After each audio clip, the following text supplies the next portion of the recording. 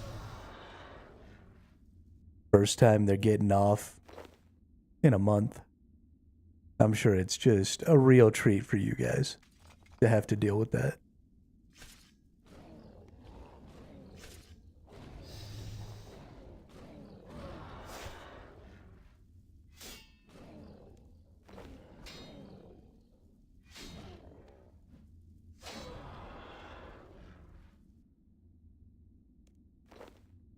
Yeah, I know exactly what you mean. Ex-Army myself, multiple deployments to Hawaii, etc.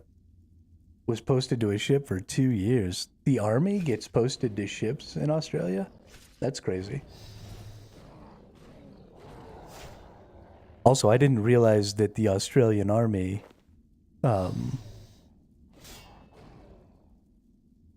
had people in Hawaii. Where I grew up, so I grew up in southern New Mexico near an Air Force base. And when I was in, I don't know, the 6th or 7th grade, they brought over a big group of people from the German Air Force. I was for a rim pack, just an exercise. Oh, okay, cool. It's funny that y'all use the same terminology that we do.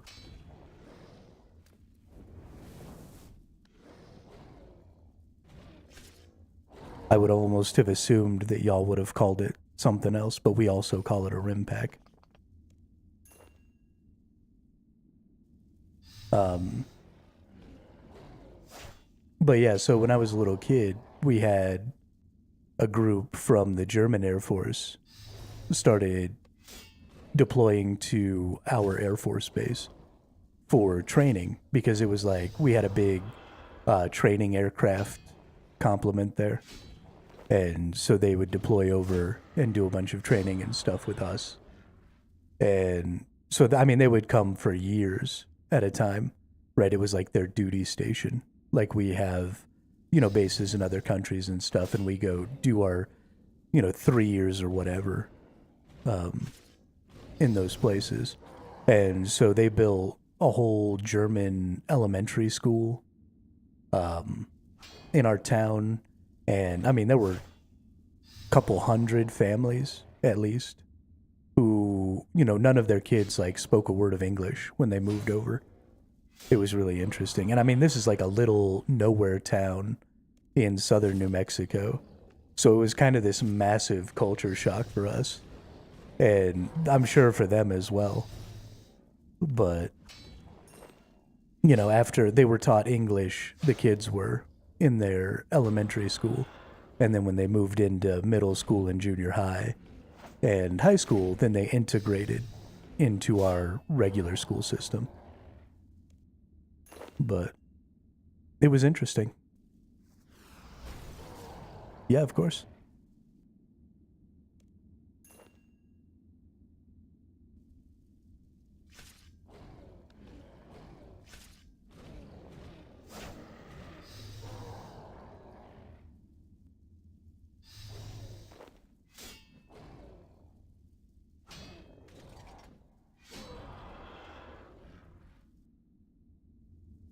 It was interesting. But I think that's integration with other forces was one of our biggest highlights of the job. Absolutely. 100%.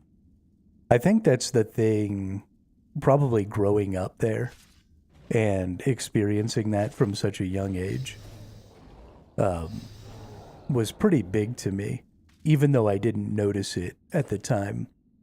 It definitely, and maybe also because I grew up in the computer age. And so I've always had lots of interaction with other countries, wildly different cultures. People who don't even speak my language or who speak my language very poorly because it's, their second, third, fourth language. And I think that's been really important because it's really opened my eyes to the fact that despite significant differences across cultures, most people are just fucking people. Like, if you've experienced one culture and you understand people's reactions in one culture, there are very few things that you don't understand about other cultures. I tried to join the Army, Navy, Air Force. They all said I was too fat, even though I scored high enough on my ASVAB to join the Air Force. It's whatever, though. I should not have been allowed to join the Navy. I was definitely fat and flat-footed. I don't know what the MEPS recruiter people were thinking, but they let me in. So, you also, so I don't have a high school diploma. I have a GED.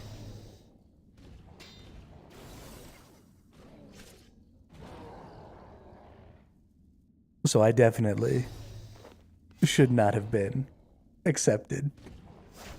But I was, so whatevs.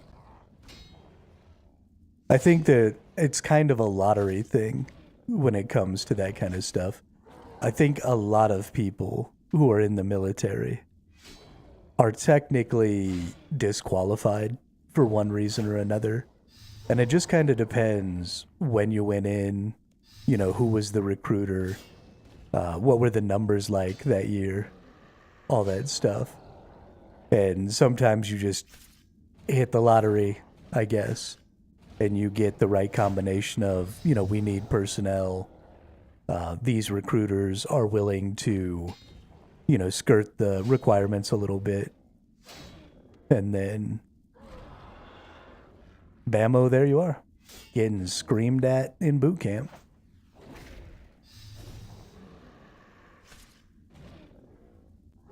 Yeah, there you go, Scrobag. Exactly. You hit a recruitment drive and they just say, here you go. Oh my god, this voice, I'm pulling out my atlas to see where I am. Hey, what's up, Pikey? Welcome to the chat, welcome to the channel.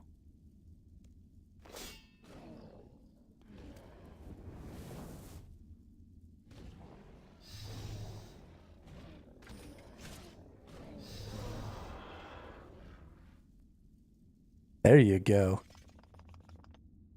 We actually had a running agreement in my division on my ship that if anybody won the lottery, they would buy everybody else out of their contracts.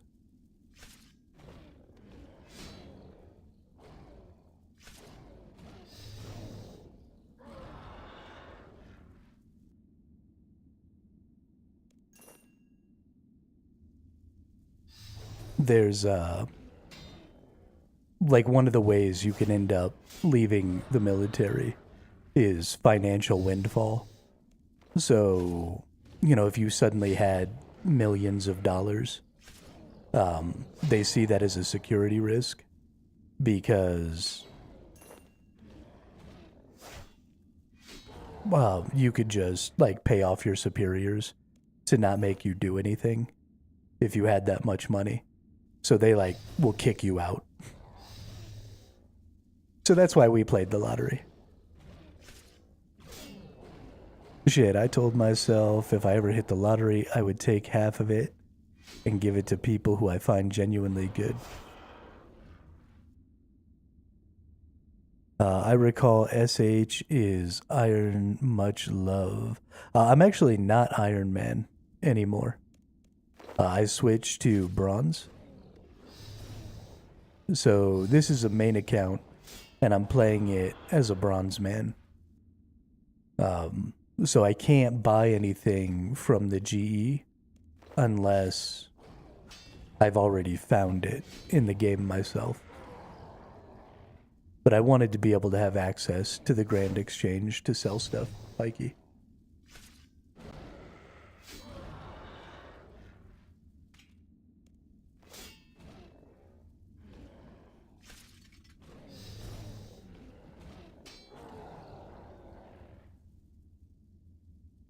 Yeah, bronze is a non-official mode. So it is self-imposed. But I'm enjoying it. It's been fun. I think it's a better way for me to play. What's been your favorite Slayer mob so far? Hey, what's up, Boyd? How you been, dude? Goodness, I don't know. I just like murdering stuff, man. I don't really care what it is. Just let me kill things.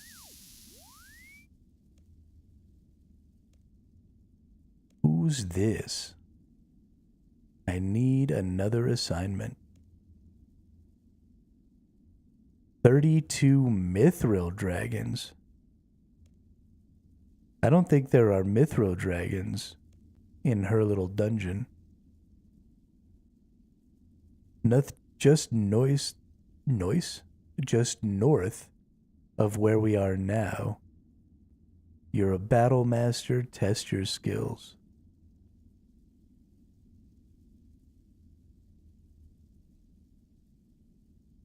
Just north of where we are. Does she mean north of where I am now?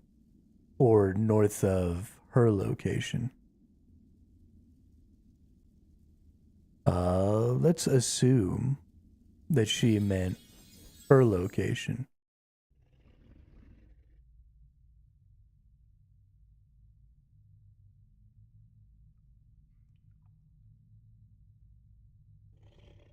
Bro, I just started Kill Karapak, getting 500k average drops. And he was dropping 10 blue charms a kill. Yo. That's nice. I like. Okay, this is definitely no mithril dragons here. Let's see. Let's go to the wiki. When all else fails, go to the wiki. Have fun, just stop by. Yeah, have a good day there, Pikey. Thanks for stopping by saying what's up. Hey, Zoisan. Go down there by the green dragons, okay?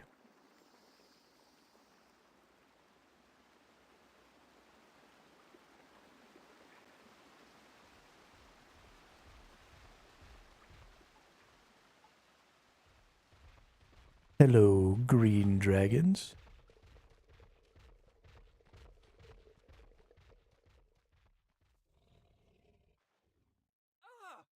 Then up the stairs. You mean over there?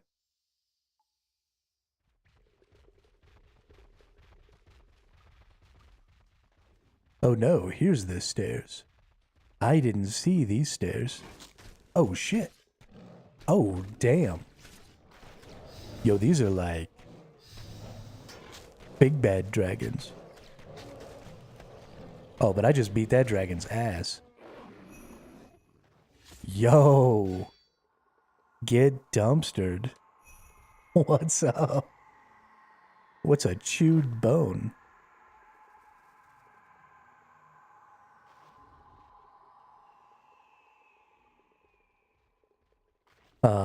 It says use. Terra is Giga Drops when you solo because you get 3 drop piles. Dang, dude. I need to learn Carapack then. That's what's up. We'll get there eventually. I'll be there soon. And then I'll be rich.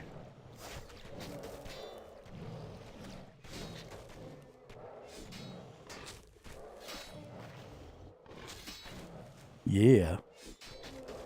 Beat that dragon's ass.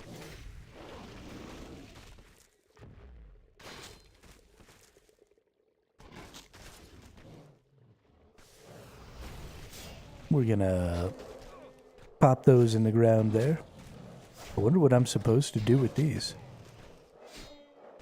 They high alch pretty good. Also, I'm getting my ass kicked. Oh my goodness.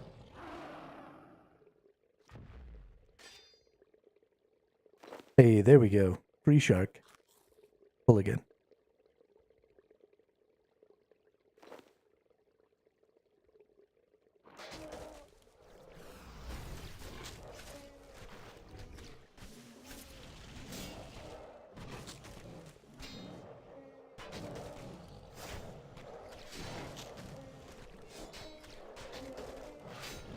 This one.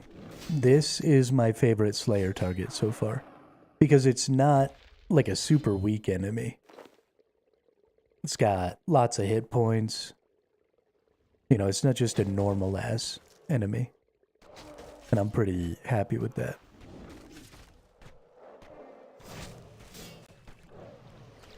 I think we want to disassemble these chewed bones. Maybe I'll get some of those good bone components out of here.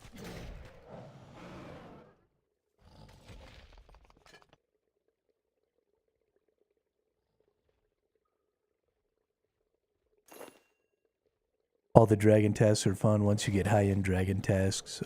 ED2 runs are great.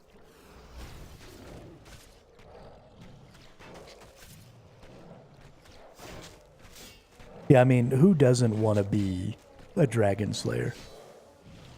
Of all the different fantasies,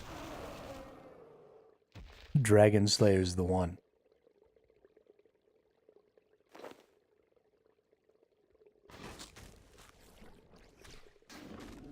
Yo, this dude aggroes me from down fucking town.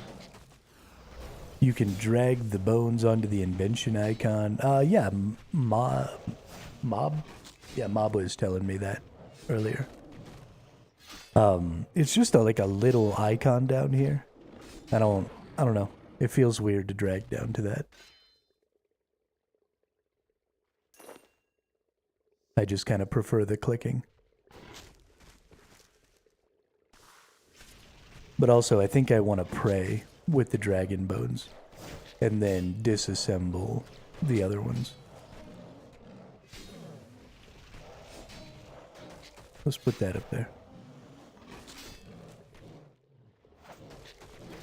I do appreciate you informing me, though. 'Cause you never know. I might not have known.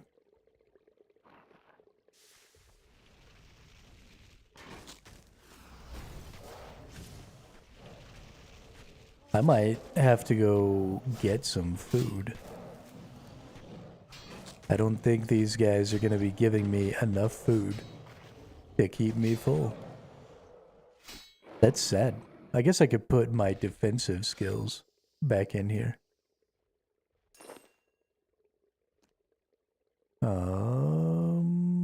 Like my reflect. Nope, not reflect. Resonance. Yeah, put these two in there. Let's see if that helps.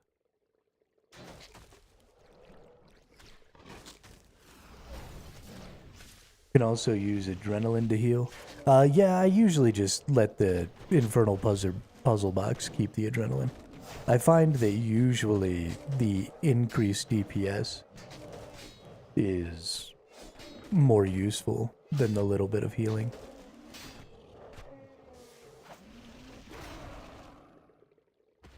Yeah, Dubs, this is a Slayer task.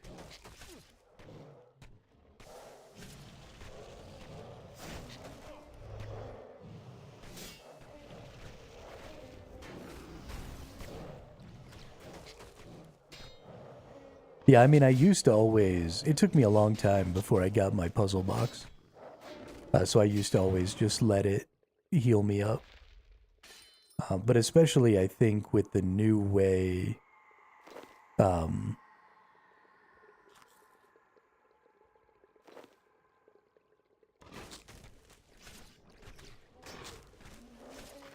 no, I do not have an enhanced Excalibur, Void. But the new way the Revo bar works in the new way adrenaline works. I don't usually have a ton of adrenaline left. Ooh. Look at all them sharkies. Nice.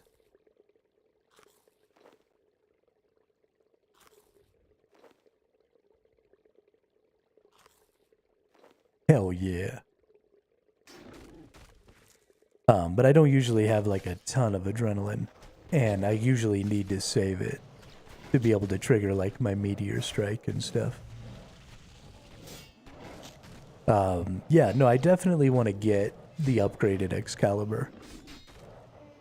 For sure, for sure.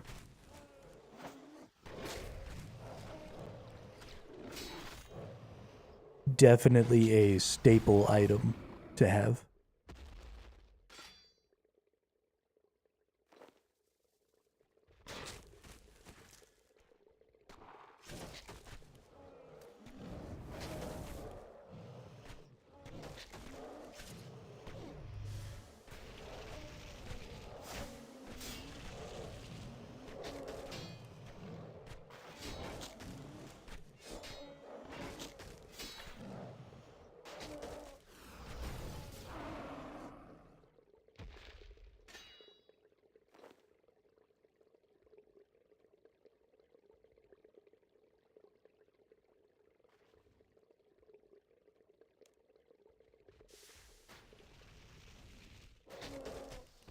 The number of things that I'm always going to have with me is really starting to grow. You know, I've got my herb bag, I've got my gem bag, I've got my ore box, I've got my infernal puzzle box, which of course eventually will go on my belt, but I don't have that ability quite yet. You know, we've got our new spring cleaner, we've got all kinds of different freaking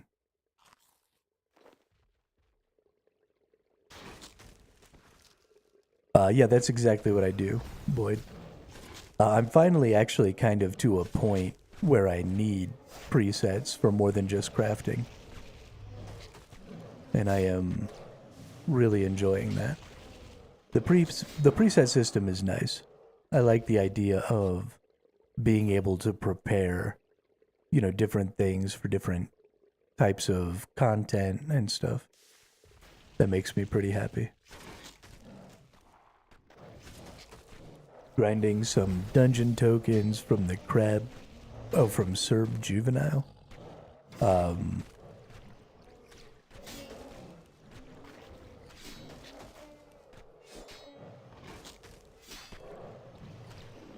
don't know what any of that is. I mean, I guess I know what dungeon tokens are. Hey, look at that, a bunch of sharkies again. Damn.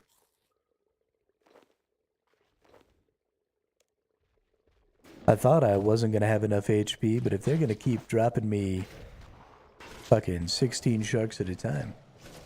You kill a guy right at the entrance of the Zamorak Elite Dungeon. He gives 5k dungeon tokens? No way. Dude, I need dungeon tokens. Because I need to get that thing that automatically burns bones. And ashes and stuff. I need to get my upgraded gem bag. I got all kinds of shit I need.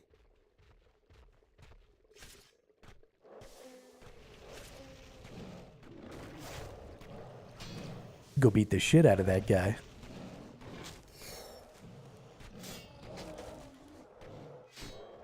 That sounds like hella fun.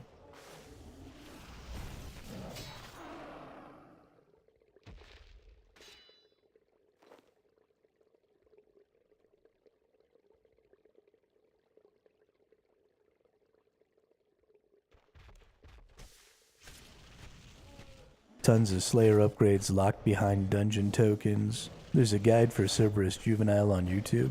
Cool. I might go look into that. I might also just go over there and figure it out on my own.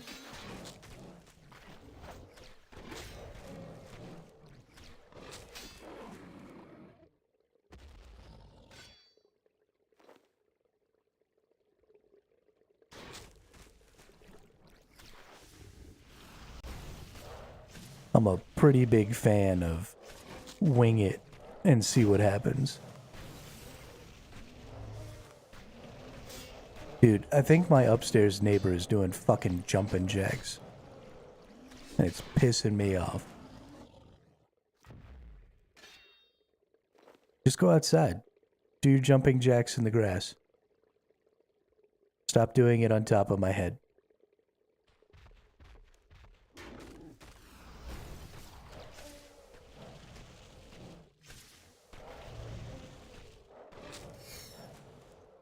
I mean, I really shouldn't complain too much about my upstairs neighbor, because they only do things that annoy me like once or twice a month.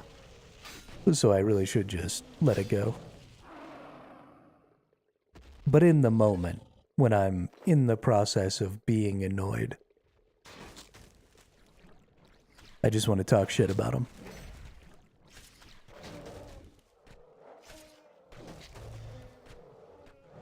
They're mostly cool, though.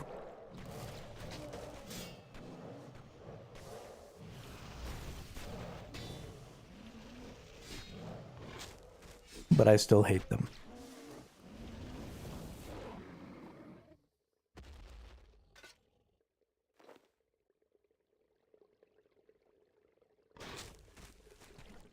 Nine more of these big boy dragons.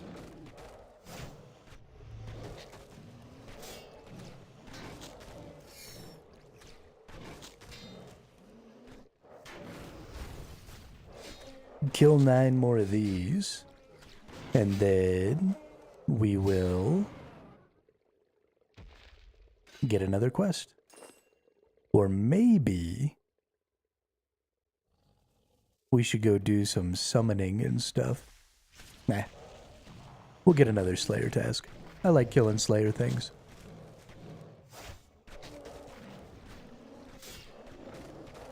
It entertains me.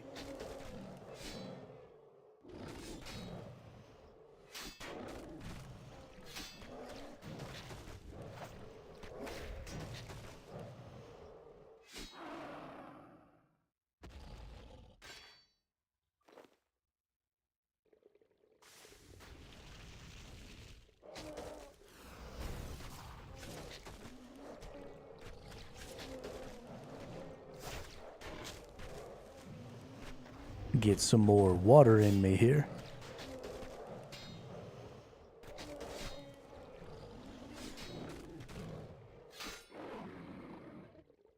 Gotta freaking hydrate. I didn't do a very good job yesterday. Did not drink enough water.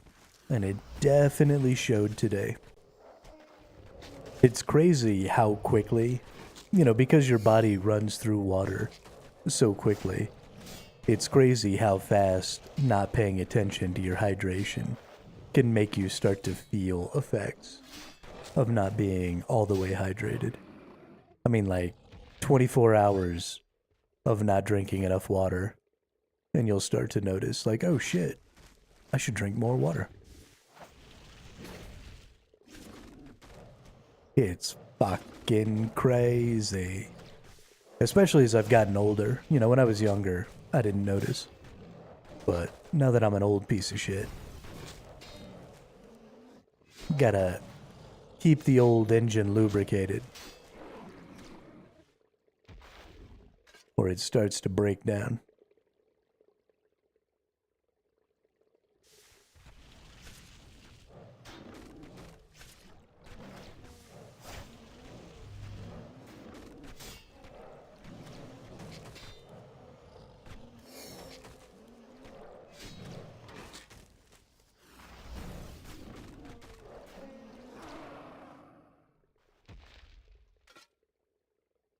Still grinding for Prif. I mean, we'll get there eventually.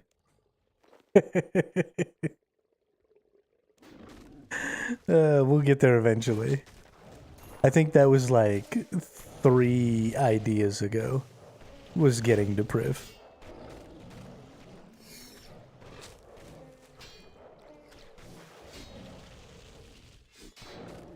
There's just so many things to do in this game.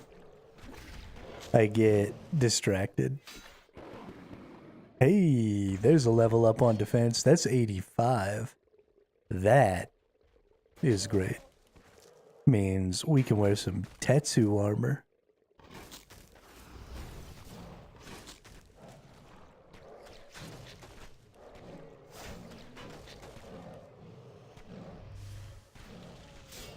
Gotta get us that Tetsu now.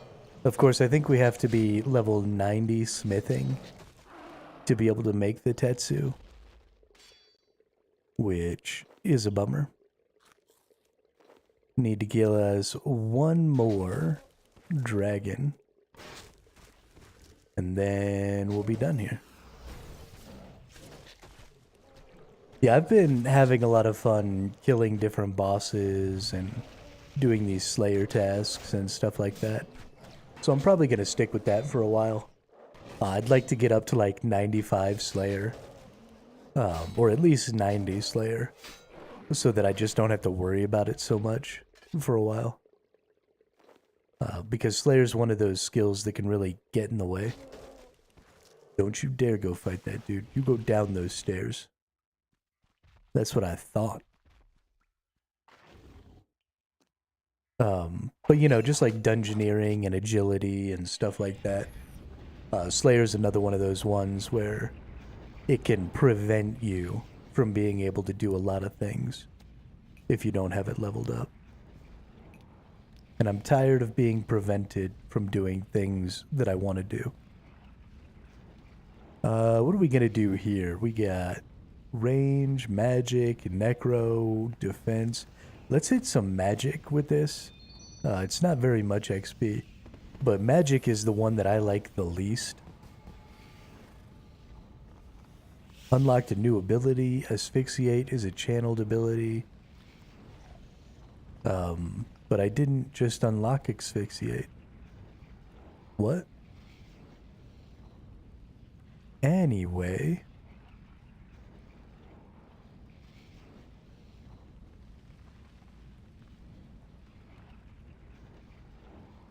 Alrighty. Give me another quest. Give me another one of those killing big dragon quests. I really liked that.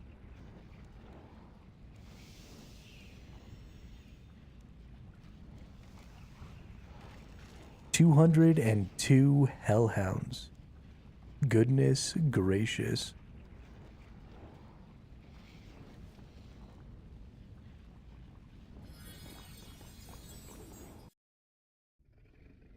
That is a crazy amount of hellhounds. What is this lady's problem? I'm pretty sure that I can just go in here and auto kill him. Can you maybe fight the hellhounds? Stupid ass.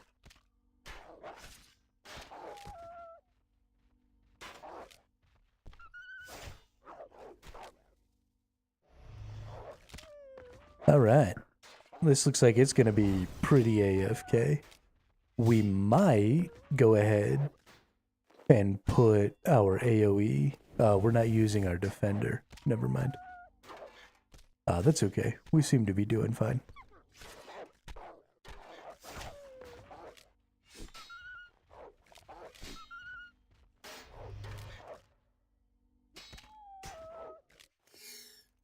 I like these ones where I can just AFK a bit. And this is definitely one of those money makers right here. If we get a bunch of pouches,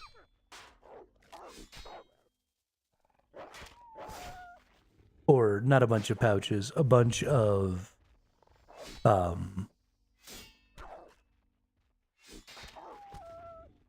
whatever the fuck those things are, the contracts, and we come over here and kill a bunch of hellhounds, and we get a bunch of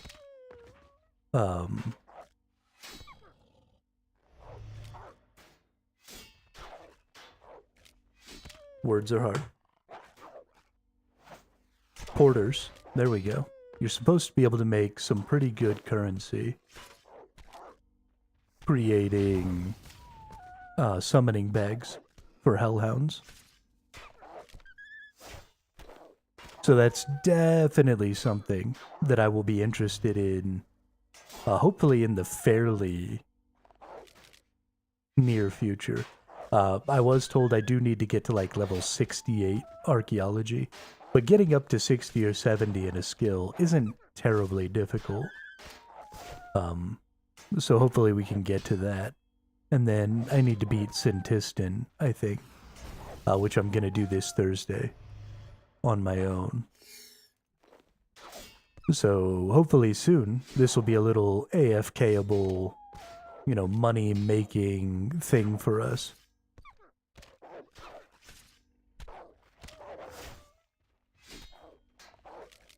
And that'll be nice. And we'll also then get to use Hellhounds, which will be massive, because the Hellhound ability heals them, and they take 20% of the damage you take, which, if you're doing good stuff to keep yourself alive and being defensive, that 20% can be a huge... Yeah, I use Hellhounds all day, absolutely, Boyd. That's gonna be me too. That's gonna be me too. Eventually, maybe I'll use some Ripper Demons and stuff. But I feel like for sustainability and for being able to do things, like it's gonna really help with the Dagonoth Kings. It would really help with the God Wars dungeon bosses. It would really help with, you know, a lot of those things that sustainability can be really important. It'll really help with. And as quick as I can come down here and murk these fools, you know, I feel pretty good.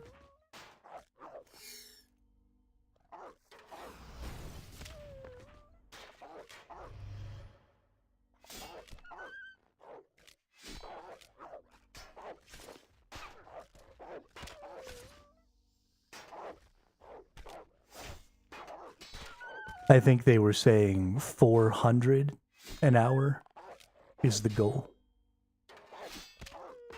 I've killed about 40. It's actually 400 every 40 minutes is the goal. Yeah, that's definitely, for sure, Boyd, a good use for them. Learning new bosses. Absolutely. It doesn't look like, if I had a regular Bane shield, then I'd probably be doing quite a bit better here.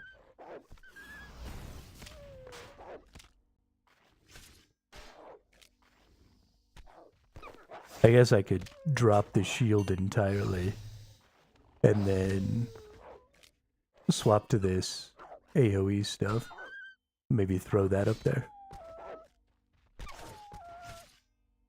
Honestly, I might even be able to take Dismember down and just use the Hurricane. Here I am. Rock you like a hurricane. Here I am. I wonder if this AoE stuff or... oh my god, that was so good. Let's go stand right here. Maybe we'll draw a little more aggro. But I wonder if this AoE stuff or if Linza's would be better. Because if you had full Linza's set, then you'd be counterattacking when these guys attacked you. But Hurricane gives you a ton of extra cooldown when you hit multiple enemies. So doing this, I'm going to get to use Hurricane a lot. Looks like I'm killing things much, much faster now. Which is super cool. I don't know how that's going to do on the HP front. It seems like I'm doing okay, though. I mean, if things are dead, they can't hit you, right? So I feel like the hurricane is pretty positive in that regard, as far as a defensive ability. But I do think I seem to be taking more. Maybe we'll put Dismember back. That'll just be a little healing.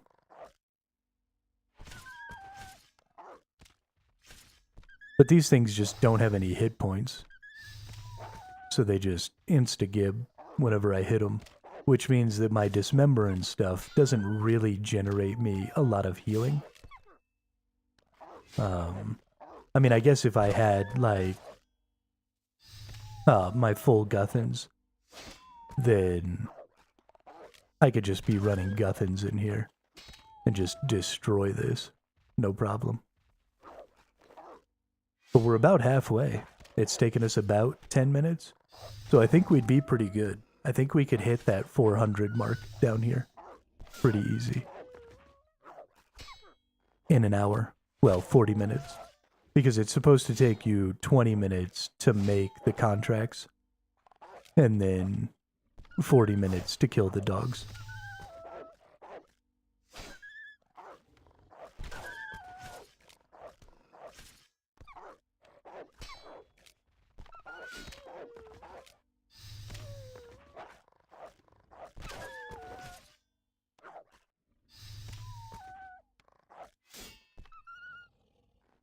But this is also incredibly AFK.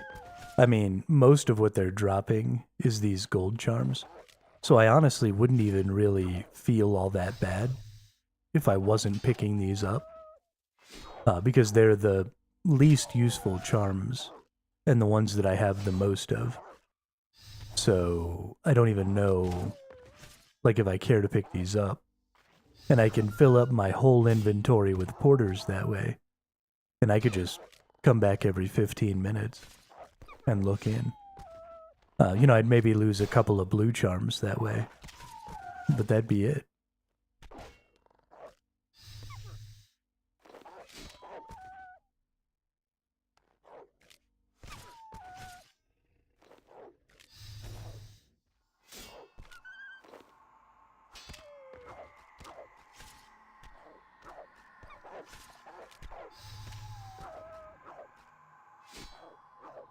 Bring the, instead of the thing that sends these bones to my underworld focus storage, we could bring the thing that auto buries them, even though they're just regular bones. You know, a couple hundred at a time would be quite a bit of XP. Well, maybe not, because they're only worth like 5 XP. So even hundreds at a time, you'd only be getting hundreds of XP, maybe a couple thousand. That wouldn't actually be very useful at all. Never mind.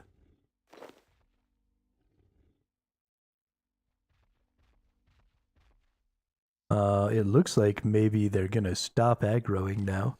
So this is something that also happens, is eventually enemies stop aggroing you when you've been killing them for a while, which is kind of weird. We'll take this AoE off because we want to build up a little bit of adrenaline so that we can use rejuvenate.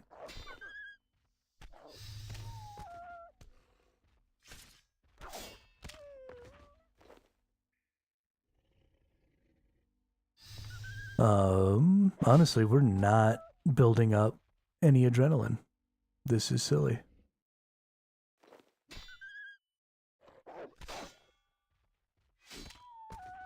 Hey, who that is? PK Plunder.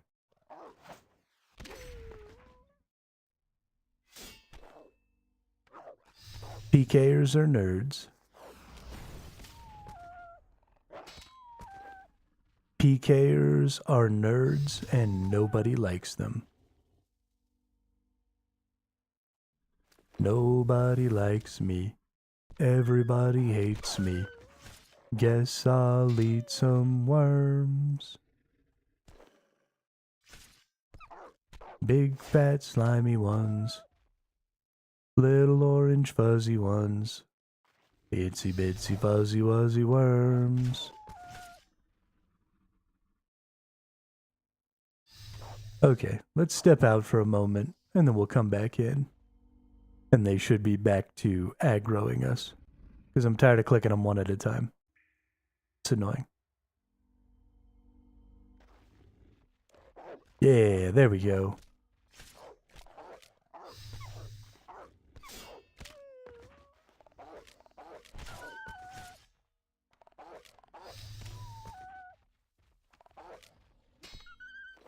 Dead doggies. Boom, Slayer level. What's up?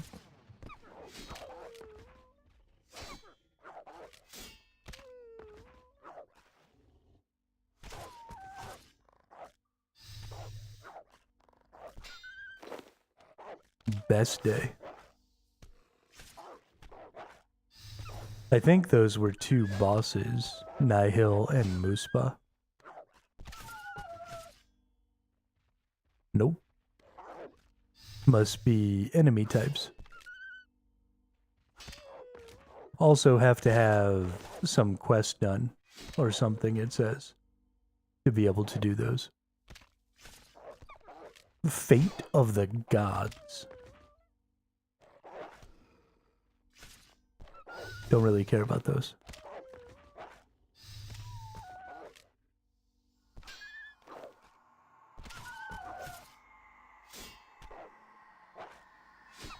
$35 more hellhounds. We can do it.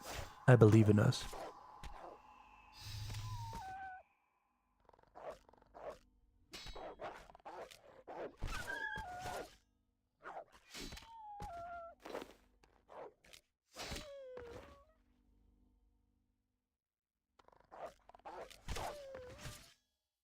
Dude, I love this hurricane skill. It's so much fun just AoE murder everything. Just the best.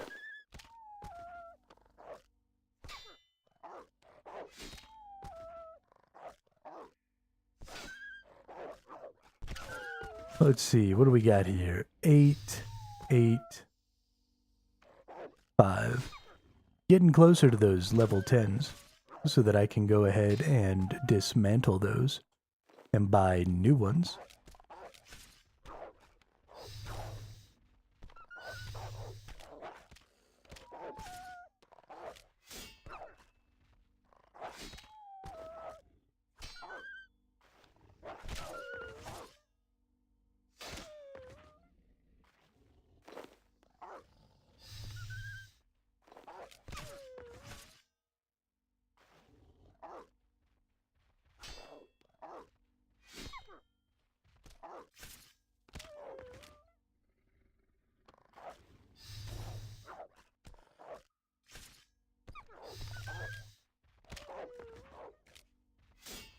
$13 more.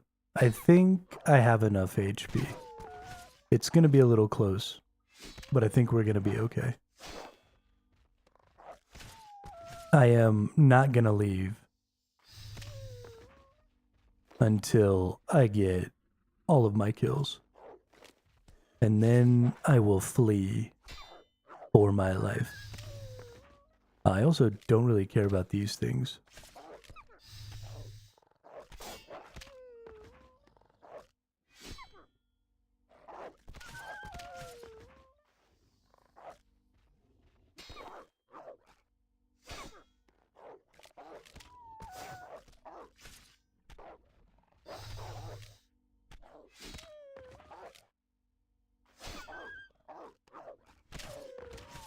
Hey, there he goes. Run away!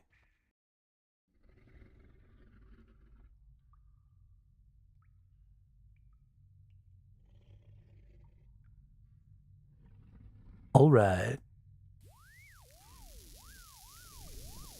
Oh, I don't actually need to contact her that way. That's funny.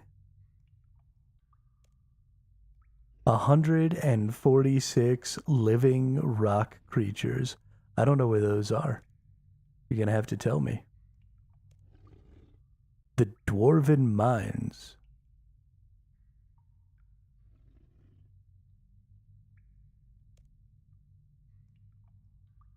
Where are these Dwarven Mines? Is she talking about up here? I think she's talking about where the concentrated gold is. Yeah? Pretty sure. Since we have to teleport anyway, let's go ahead and get back to War's Retreat. We'll turn in some of this stuff. And then we'll go kill some living rocks. I feel like my crushing damage weapon should totally work on living rocks.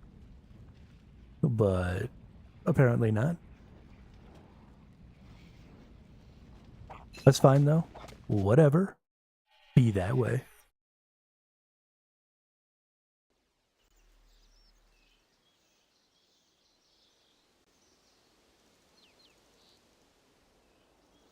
Who that is? A highwayman.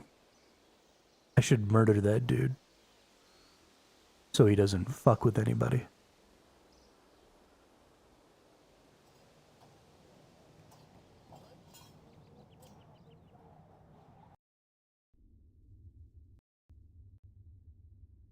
Alright, and then I believe we climb down this rope right here. Don't ask me again. Proceed. Proceed. Living Rock Striker. Oh look, there's lockpick chests. Need 101 thieving. What are you smoking?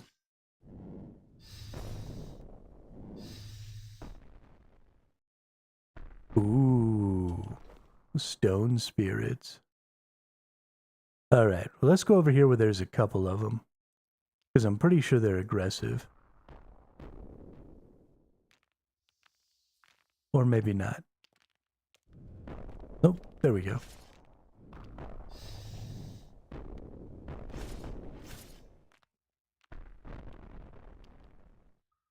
A platinum stone spirit.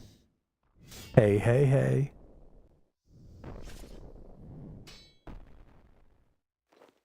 Yo, they're gonna give me all the stone spirits. Oh, you can mine the rocks too? What do they give you?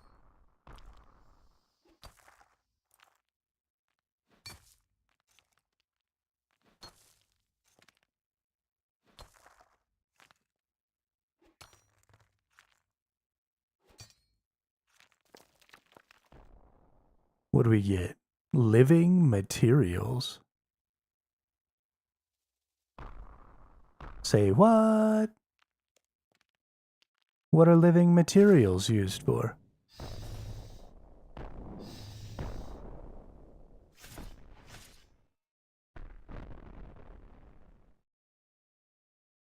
Not living components, living materials.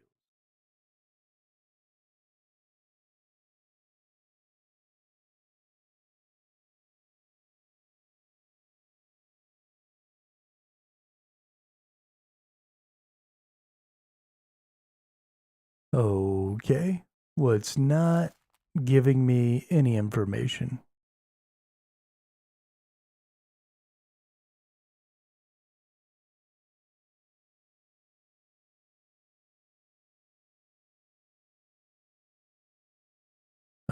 It's talking about living components, but I don't see anything.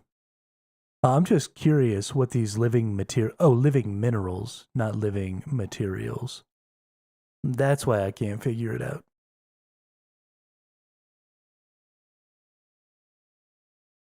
Just trying to figure out what these things are for.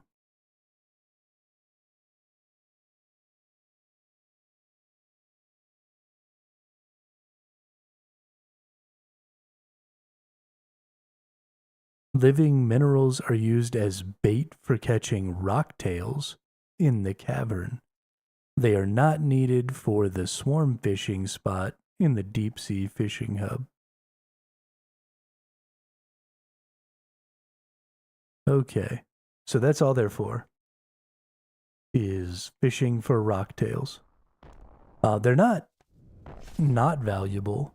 150 coins apiece isn't terrible. I don't know if it's worth it for how slowly I mine them. It takes quite a few hits. Oh no, that one I got instantly. What happened? Oh, that one I got instantly too. What happened? What's going on?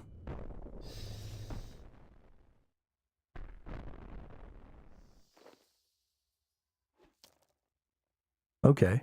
Well, the first one I didn't get right away. And now I seem to be getting them instantly. Every time. And I don't know what that's all about. I mean, I'm into it.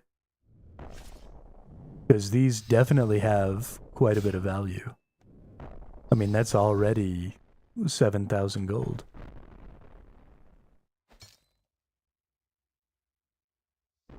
And they can be anywhere from like 7 to 50 of them in a drop. So probably worth it to get these.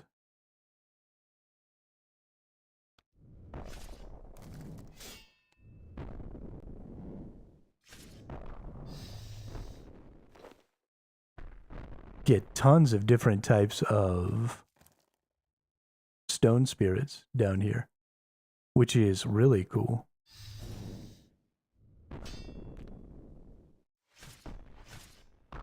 Honestly, if I could find a way to, and I know there are ways, to pull a lot of these really, really quickly, that could be fun. Because, I mean, there's a bunch of them right over here. I could get 6 or 7 in a pull. Just go ape shit.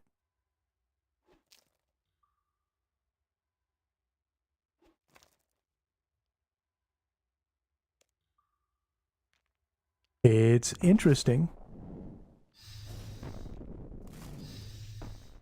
It's interesting because it's really kind of a unique little thing to be farming down here. But being able to get even just gold and coal spirits is pretty nice.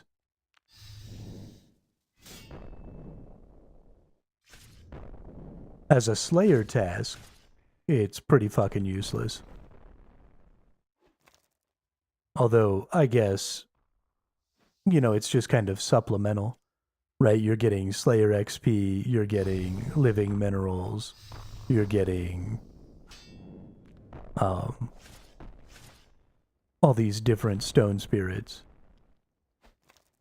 And so, just as a Slayer task, it kind of isn't useful.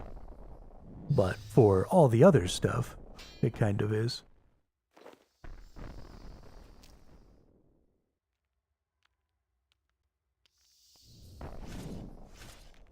Oh, they are weak to crush damage. Oh, that one's weak to water spells, but this one was weak to crush. Must be the different types. So we've got protectors and strikers. So the strikers are weak to crush, and they're low hit points. Oh, no, they have the same. And then protectors are weak to water. If I had a weapon that could do water and crush damage, I'd be fucking killing the game.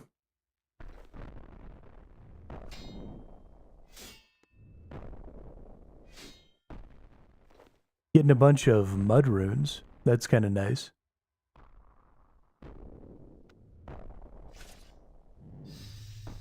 Water and earth rune combined.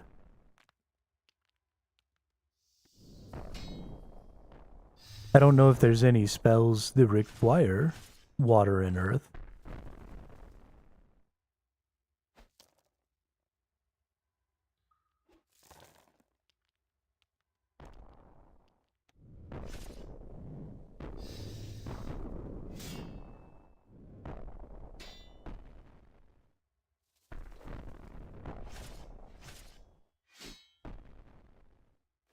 This is going fairly quickly.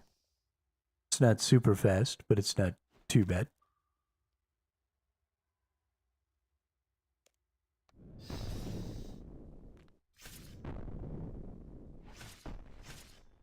Ooh. I honestly kind of wish that wasn't in a note, because I have my gem bag with me, and that's just getting in the way of it going in there.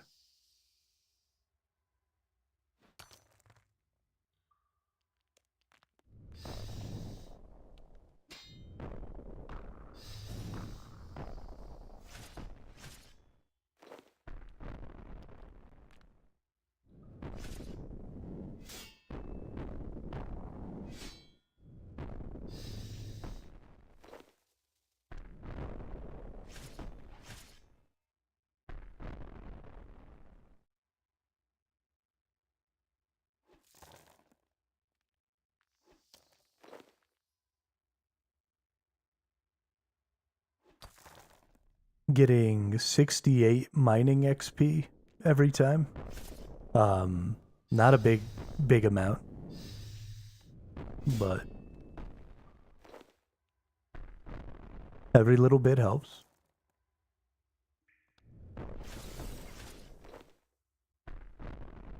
Guess I can take that off.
Oop, forgot to mine these dudes.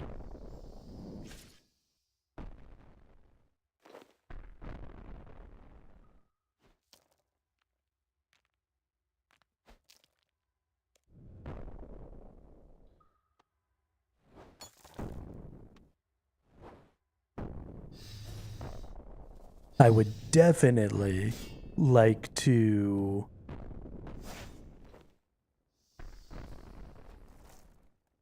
have a more AFK grind for killing these things. I don't mind clicking them all to mine them, but I would like, just for myself, for making this a more fun farm, to more AFK, get them to attack me, and bring them to where I'm at, and then click them to mine them after they're dead. I feel like that would make me very happy.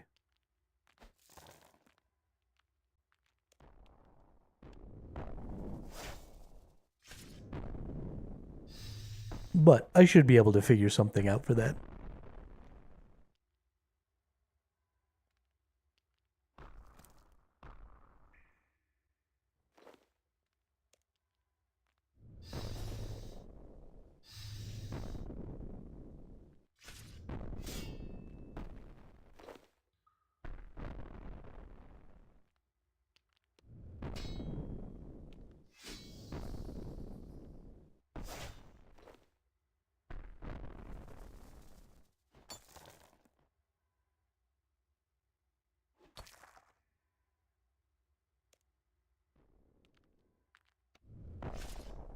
99 bottles of beer on the wall. Wow, we've gained 1 level today in Slayer. And we still need 126,000 more Slayer XP. Slayer is a slow leveling skill. My goodness. I mean, I don't know if I'm just doing something wrong or what, but this shit is gonna take a long time. We're talking like 1 level a day.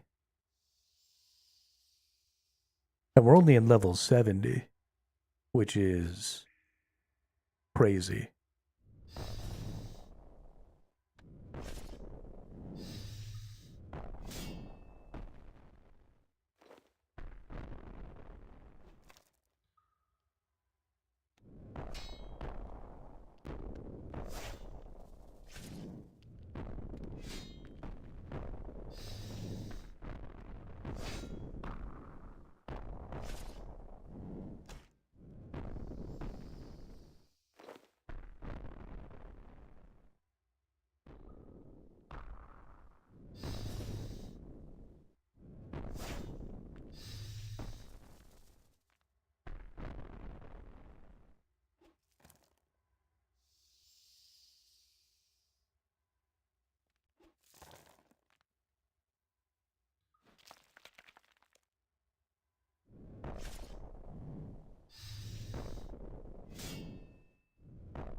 It gets faster when you get higher levels because the monster gives more Slayer XP.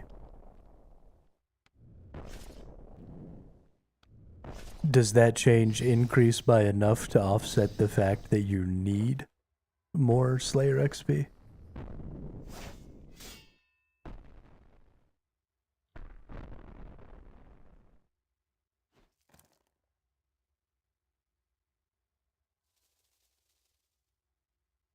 Okay. Yeah, that's fair. I did notice the other day when I got black dragons, I just went and killed the king black dragon over and over again. And that was very effective. I was getting like 1,000 XP a kill. And we were cruising pretty good.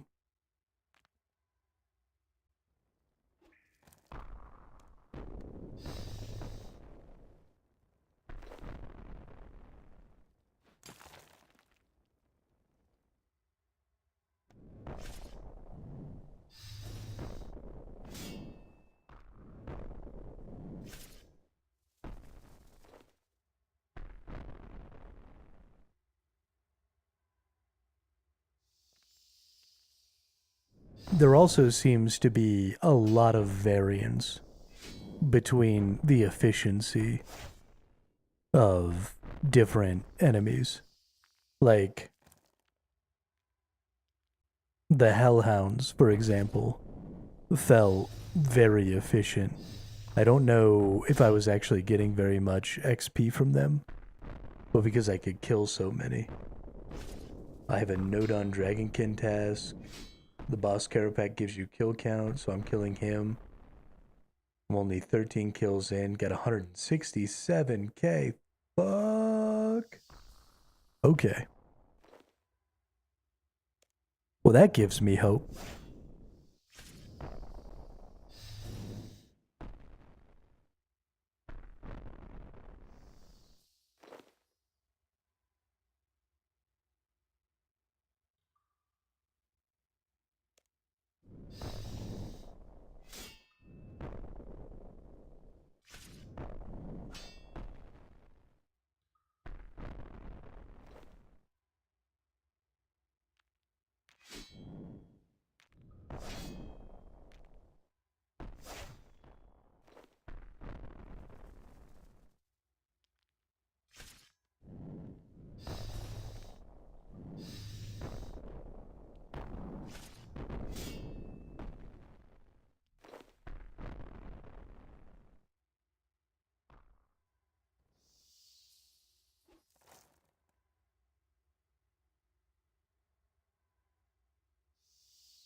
These rocks, like, just stay here for a really long time.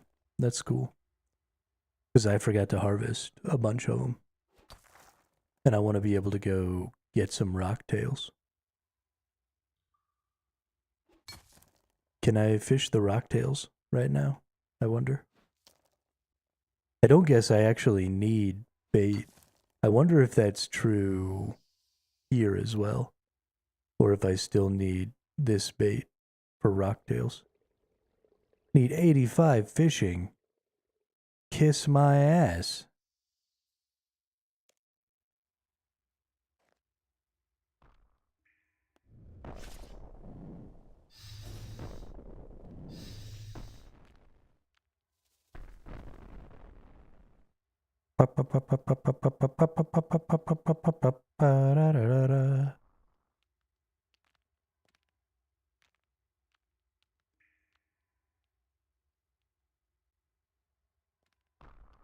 Hey, what's up, Sand Legion?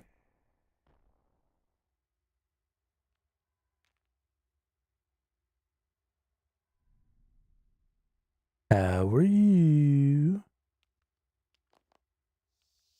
Doing pretty good. Just murdering things, hanging out.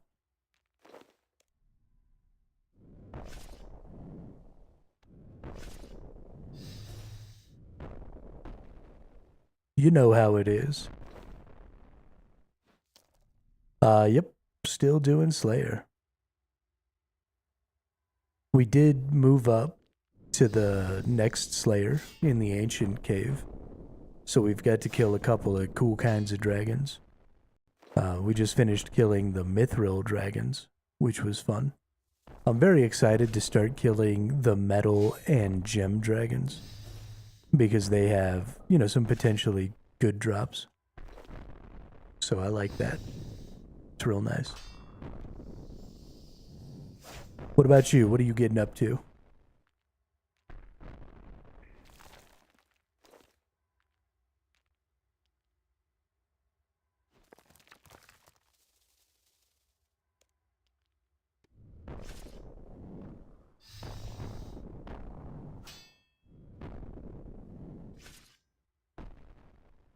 No, not a commercial.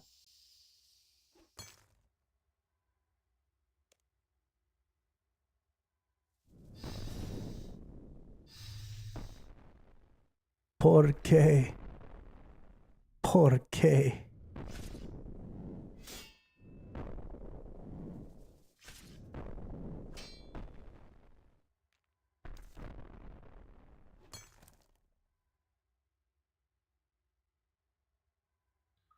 Baby, come back. You could blame it all on me.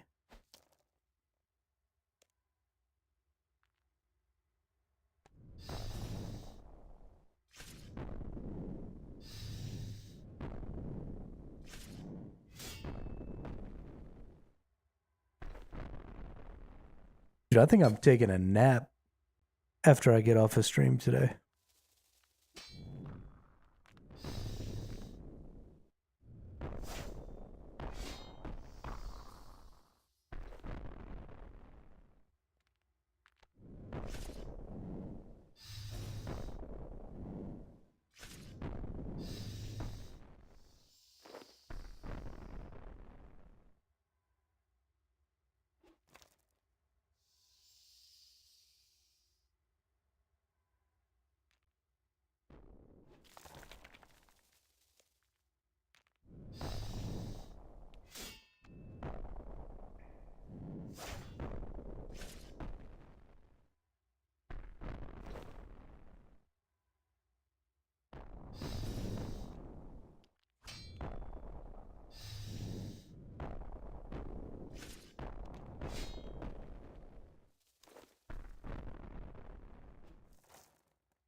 Hey, there he is.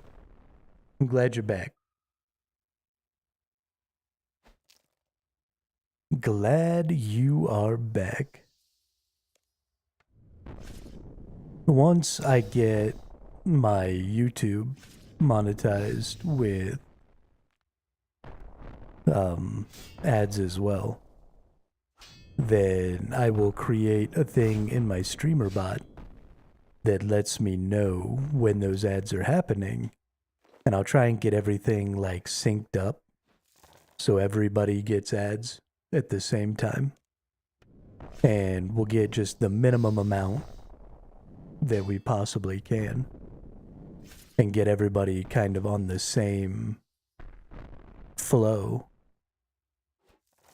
And then that'll be when I do stuff like get up and go to the bathroom real quick or whatever, and it'll all work really good. But until then, we've just got it set up right now with a Twitch automatically runs 3 minutes of ads every hour, because that's the minimum you can have to get the 50% ad split and not have pre-roll ads, so that people don't come into the stream and immediately see ads.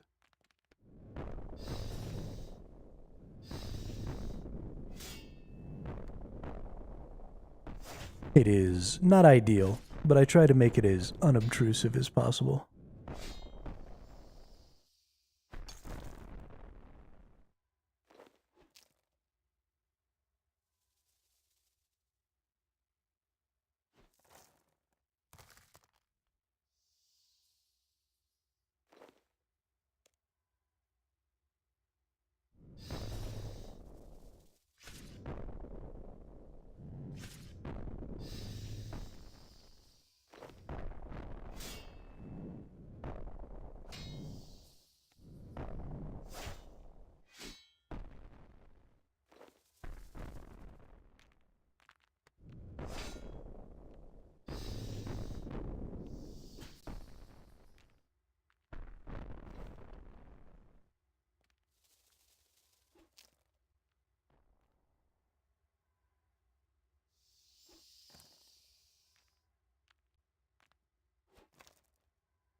Watching you this couple of days really making me want to go member.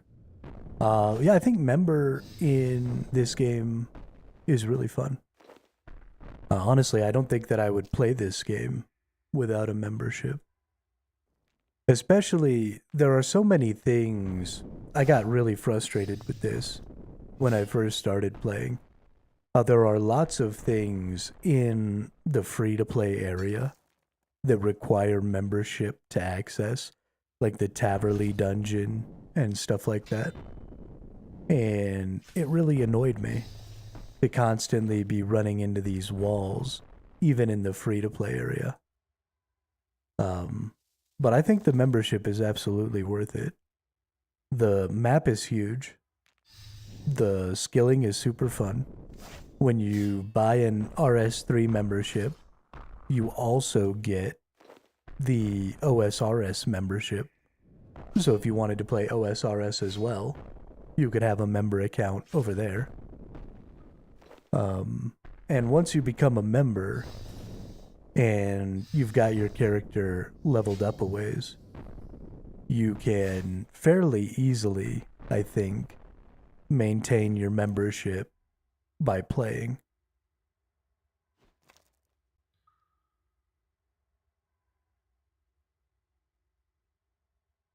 You do have to get pretty far in order to do that. But once you get there, you're there. Yeah, I mean, on free to play, it's really hard because you only really have access to the lower tier of equipment and resources and stuff like that. So there just isn't a ton of value there. And you can't even get those resources at a maximum efficiency.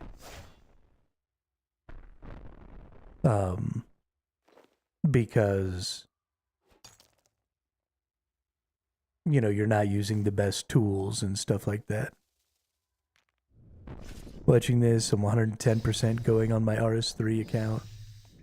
Maxed other than Necro and Arch. Nice. Good job. That could be a really interesting and fun way to try and play, would be to just push as many of the skills as you can to a really high level. Even though you can't use a lot of the stuff, like you can get 99 mining as a free-to-play. You just can't mine any of the stuff. So that could be an interesting, like, challenge thing to do. But man, would that take a long time? Trying to get all the way to 99 mining. Mining, I think it's Rune, is the highest tier you can mine. Like, that's just crazy. Orichalcum. Oh, you can't even mine Rune?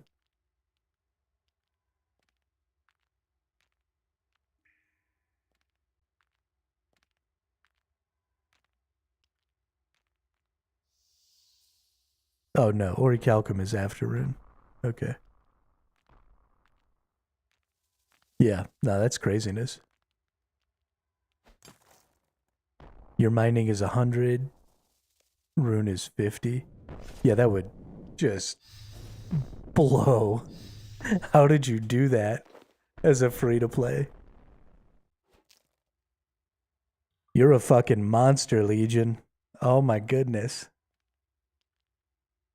A fucking monster. Because divination is a member skill, right? So you can't make porters? Oh, you play as a member, okay.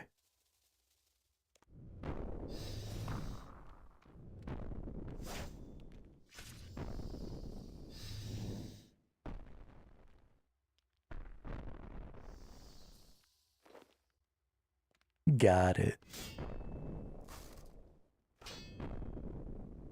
Yeah, honestly, the combat changes, I think, are enough to make it worth coming back.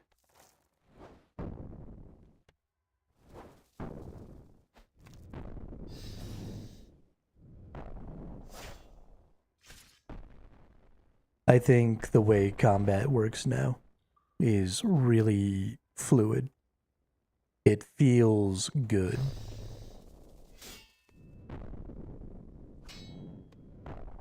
When you were having to deal with like threshold skills and stuff like that, I didn't realize it, but I think there was a lot of just accepting the way things are that went with combat in this game. And now I feel like things just flow well. And new zone at the end of the month.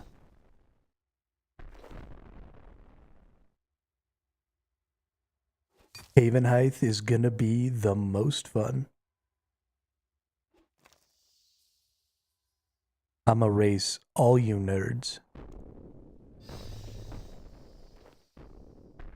Getting the boss pets first. That's my goal. I'm gonna do whatever I have to do to go over to the bosses and kill them as early as possible, as often as possible, and get the boss pets before anybody else. It's gonna be like a mid-game area. So eventually you'll get end game stuff for Havenheith, but the first set of drops is gonna be like quests and stuff for mid game. And then it's actually expanding hunting into not just big game hunter, but like super big game hunter, where instead of hunting things, things are kind of hunting you, is the way they described it. So you're getting like some end game hunter, some more woodcutting stuff, There's going to be vines that you can cut that are like slightly more AFK, but don't give as much XP. And yeah, then there's going to be 2 like mid-game, early-game bosses. We're getting the Dreadhog, who's an evil hedgehog, and a giant with a big bone club.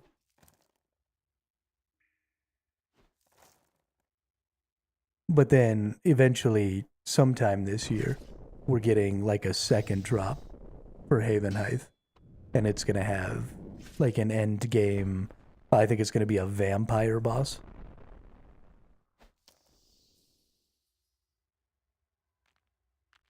So pretty fucking exciting.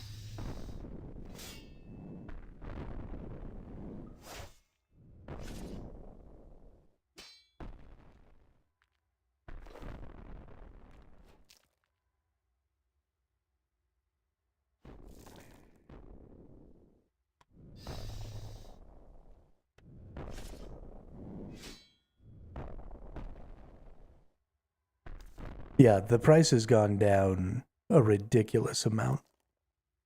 When I first started playing 4 months ago, bonds were 160 million. So they've gone down by more than 33% since I started playing, which is fucking nuts.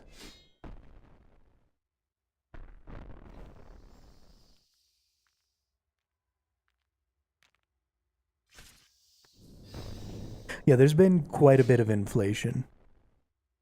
But getting rid of Treasure Hunter has done quite a bit to trigger a little bit of deflation, which is nice.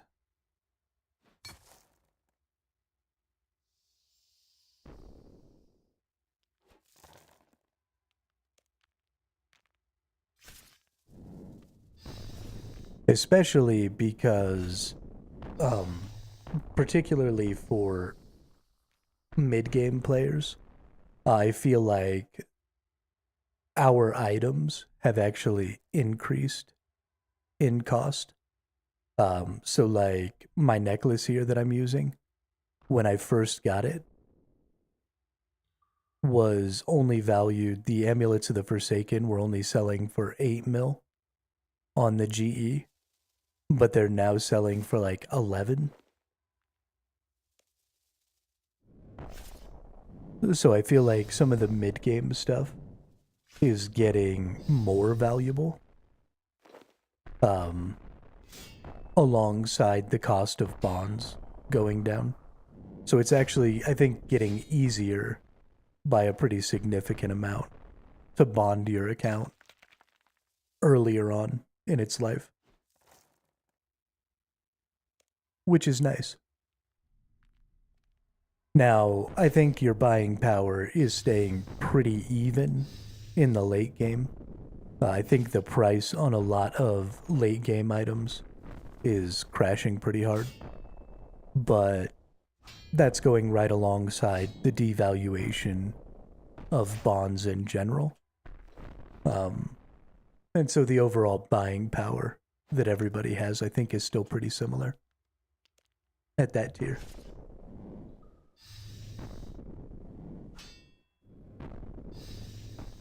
Now, obviously, I'm not an end game player, so I can't, use any sort of data or anything to support that.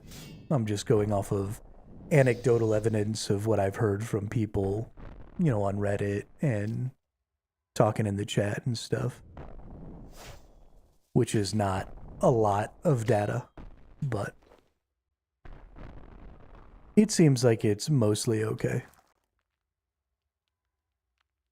Some people lost quite a bit on some investment plays that they made where they bought a lot of something and then the prices tanked and they lost quite a bit of currency.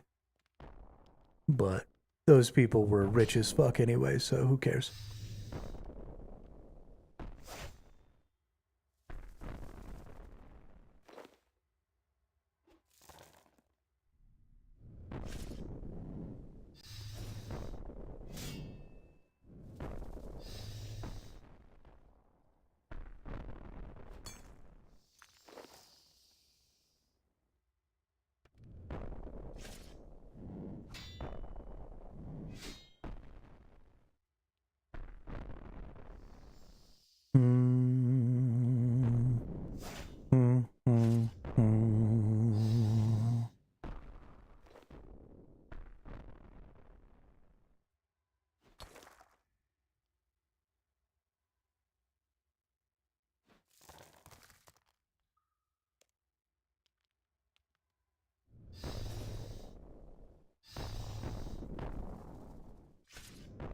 Oh my goodness. We're almost done with the living rocks.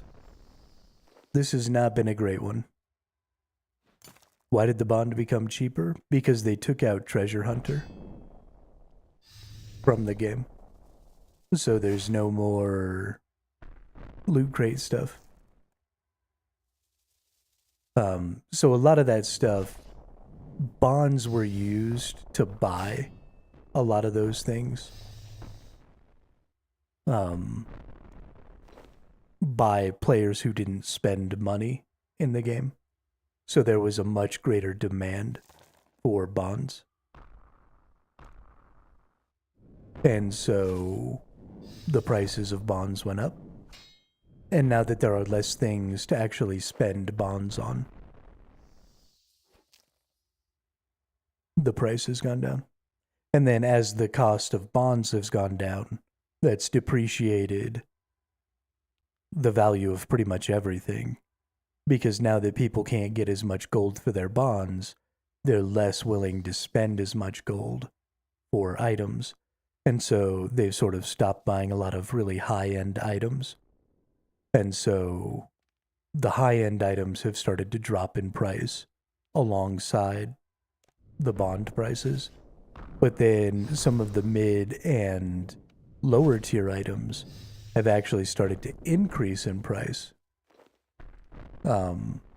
Because more people are coming back to the game who are in that sort of mid tier of gameplay like me. And so some of those items are actually increasing in cost.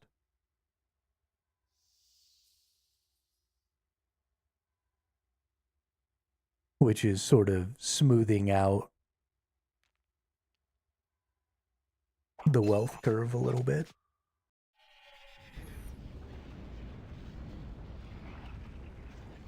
Which is good. Now, when I say high-end items, I don't mean like collectibles. I mean like weapons, armors, stuff that you use. So things like the party hats, I don't think are going down in price. I'm pretty sure that stuff is all staying up. And the absolutely like pinnacle tier items are also probably not going down. It's more of that, one or two tiers below the pinnacle items are dropping. Not necessarily the best in slot stuff.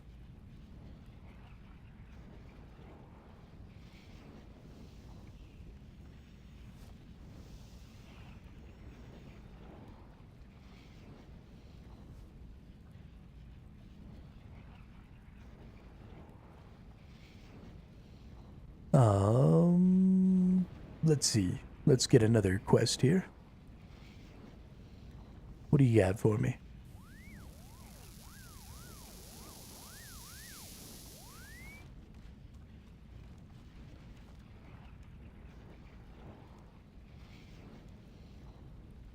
$90 Zahar. Nice.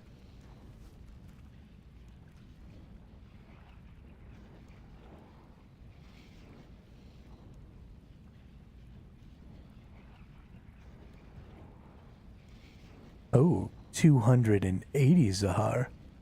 Indeed, in fact, that should cover the amount of volcanic creatures they keep in the cave of theirs.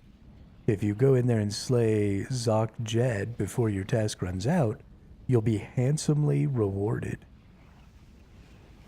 Started this account as a free-to-play iron, switch over a month ago to regular and mems. That's almost exactly what I did, Grizz. Although, I was a member for most of that. But about a month ago, I switched over to main. Ooh. I think we gotta go kill Jad.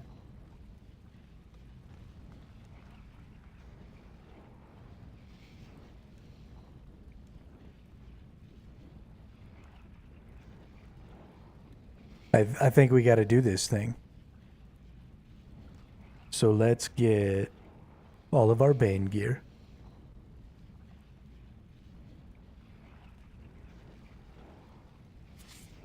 just like we did before.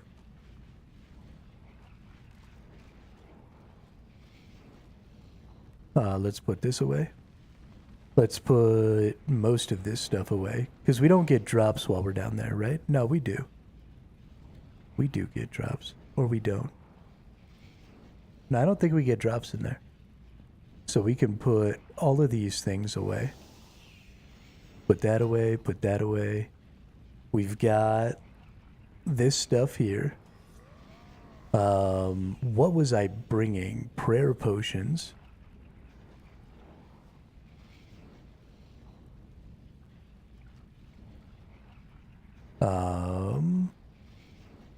Prayer potions. I need like 10 prayer. Well, 7 will be alright. We'll bring 7 full prayer potions.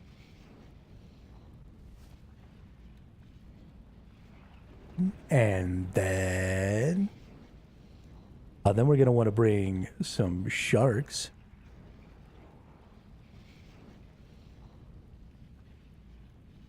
So we'll bring... Do we want to bring these Baron sharks? That's a lot of HP right there. Fuck it, let's bring them.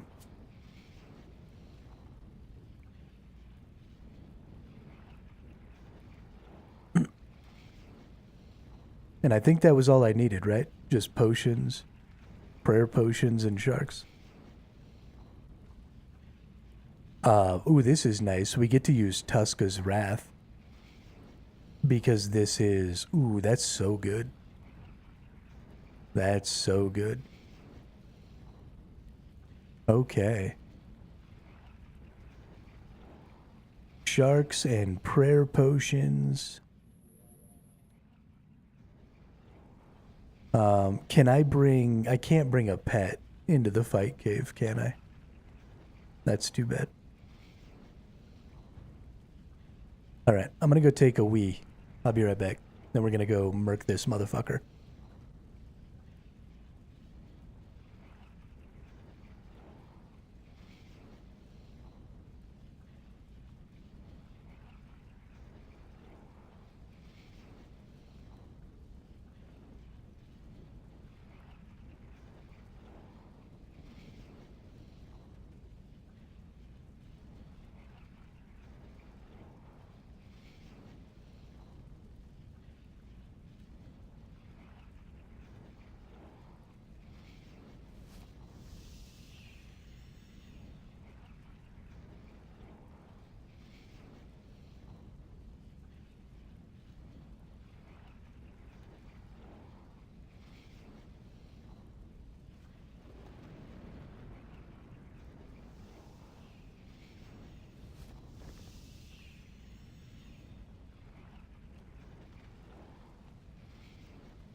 Alright, we back. So we do have to recognize when we fought Jad before, it was before this recent nerf to melee.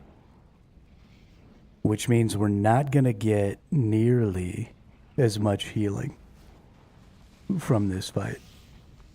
So that's kind of a bummer. It's going to make the whole thing a lot harder. And I might not be able to do it because of that. But we'll see. We've got our protections. We've got our 2 extra enhanced abilities. We've got prayer potions, which we're going to need to lean on quite a bit more this time. And then we've got our Baron Sharks. I think I'm going to put the Baron Sharks at the end here. Because I'll need these more. And I've got a button, so I just hit V to eat. And it eats from the top down, left to right.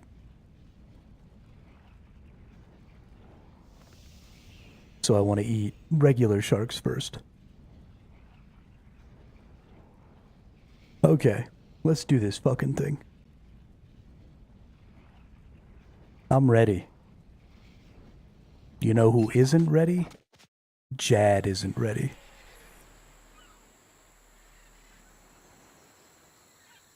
He's about to get mollywopped.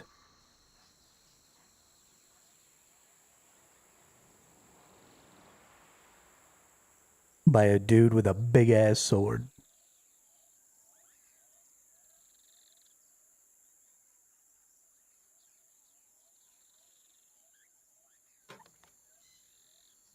He's gonna be all confused looking around like, what the fuck just happened to me? Why am I dead? Because you fucked with the hermit. That's why you're dead. That's what happens.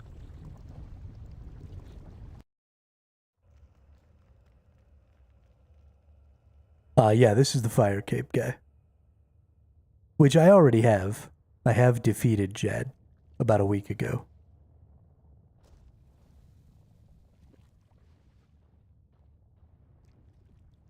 But they did nerf my melee since then. So we might just get the shit kicked out of us here. Who knows?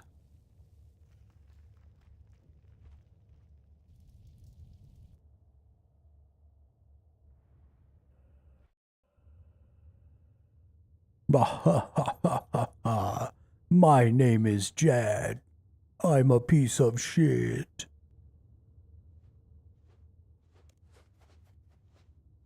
Can we please kill the bat?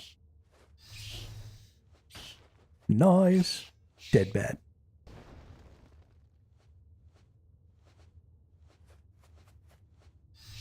Oh, there's another bat. Oh yeah, Tuska's Wrath, baby. This is gonna be the saving grace here. So I'm getting less healing. And that sucks. But because these guys are my Slayer assignment, every empowered attack, so once every 2 minutes, I'm just gonna nuke one of these dudes, which is great. Yes. Yes, they do. So I won't really need my prayer until quite a bit later. I don't usually start using it until like 40, 45. So I'm just going to let it drain. And then I won't use any prayer potions or anything until I actually start using it. And then once I start using it, I will actively, like hurricane and stuff, to try and get the bats dead, like I did last time. Which hopefully will work out.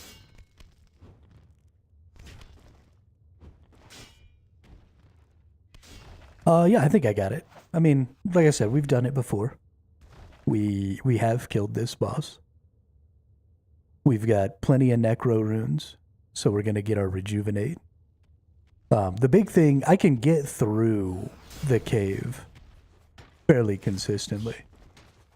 The thing that's going to really hold me back is going to be... I've only fought Jad himself like 5 or 6 times. And so keeping track of his attack pattern and swapping my prayers and also paying attention to his little healer dudes can create a problem for me. And I got lucky last time. Actually, we're going to put this in here just in case I need to get lucky again. But I got lucky last time. My resonance ate one of his hits for me. And so I didn't die. And I got to finish the fight. But I should have died when I beat it, because I didn't trigger the right prayer. But it's better to be lucky than good, so...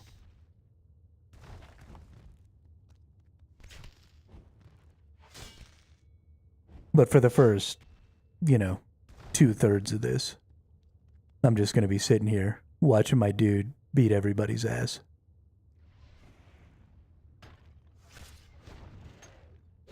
And it's going to be hilarious. Damn, we're putting the whammy down. I know they nerfed melee and made it do less damage, but I sort of feel like I'm doing more damage right now. This Tuska's Wrath is definitely putting in work. Such a good skill. I assume Tuska's Wrath is also going to work on Jad himself. And if that's the case, which I think it is, I might delay my kill of the last couple of enemies before Jad until Tuska's Wrath comes back, and then get a nice big hit, like right out of the gate on Jad would be nice. Because that would mean, that many less cycles of attacks and stuff like that. I might even be able to kill him before... Oh, right, Resonance uses up my... Okay. So we'll keep Resonance down here for now. And when we get later, and we need to maybe save ourselves, we'll put Resonance back up there. But it uses up my Necro runes. So we don't want to have it on right now when we don't need it.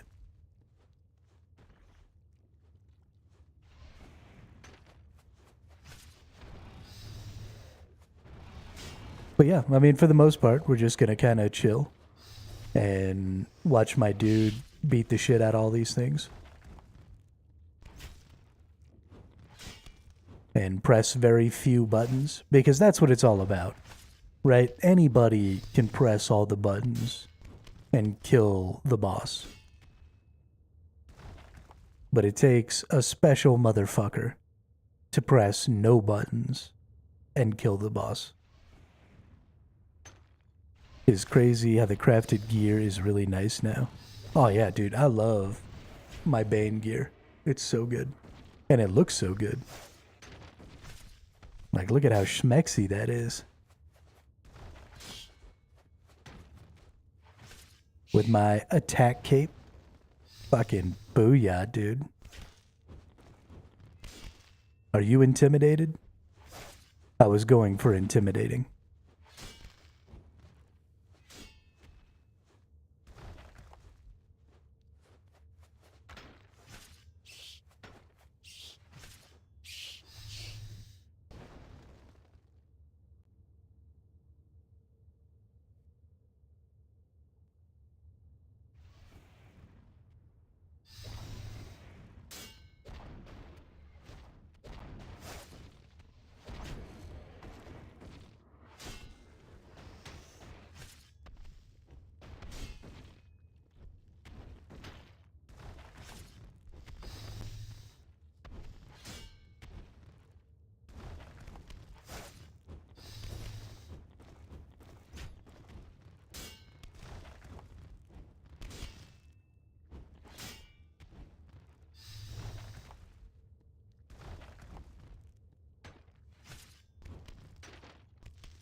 Gonna murder all these nerds. They can't do shit 'cause they're nerds. They're gonna die like nerds.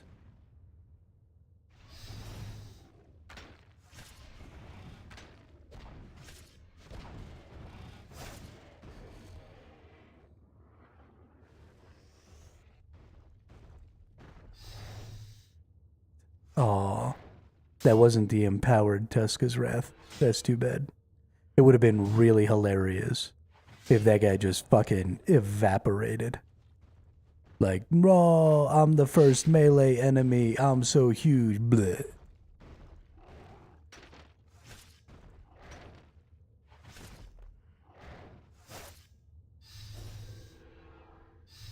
So sad.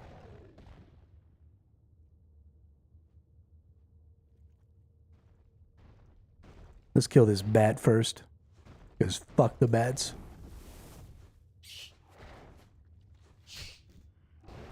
Get bapped.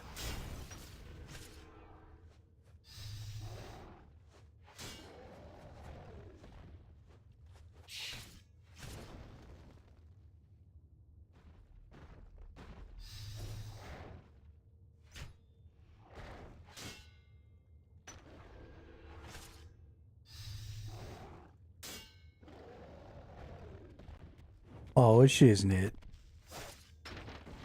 The next thing we Tuska's Wrath is going to evaporate.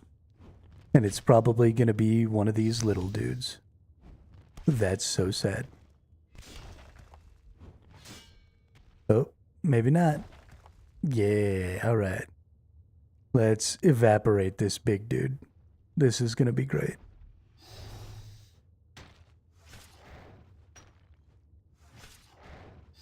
Evaporated.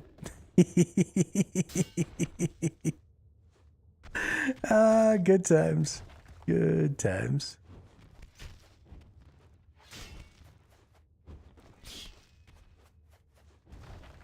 God, that skill kicks ass. I don't ever want to use any other skills.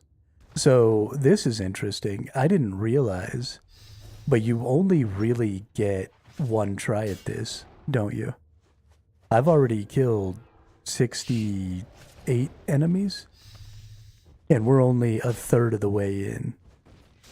So if I get all the way to Jad and fail, I'm not going to get all the way to Jad again by the time this kill count is up. So it's a one and done. Like, you get in there, you get the Jad kill, you get your bonus. And if you don't, then you lose it all. That's, honestly, I really like this. I think this is a great little Slayer quest. I'm really happy about this. It's little stuff like this that can break up, you know, the normal grind and, you know, put some stakes on it. I don't want it to be all the time. And I don't want the balance to be about this interaction, right? You want the balance to be about the regular grind. How much time am I spending to get the levels? And it's mostly just a time investment. But then every now and then you can get this sort of high stakes, high reward, you know, requires quite a bit more focus, quite a bit more effort on your part. But because you've just been kind of chilling, right, and killing irregular enemies and just doing regular Slayer tasks, you haven't maxed out your focus for the day. And so you really have an opportunity to kind of step in and do, you know, one of these special things like this and get that nice big juicy reward. I think this game probably has the best structure for rewards when it comes to like actual gameplay of any MMO I've ever played, because I feel like I'm constantly making progress, and I feel like I have these nice, fun, calm, you know, chill experiences, but they haven't decided to either be a chill MMO or you know, like a really high ceiling, high skill MMO. They found a way to sort of bridge that gap and give you lots of really good options for, okay, today I want to be a badass and I want to focus up, or, you know, for the next hour, I want to focus up. And then for the next 3 hours after that, I just want to fucking stare at the screen like a zombie while my dude kills stuff. Like, it's really good. I really like it.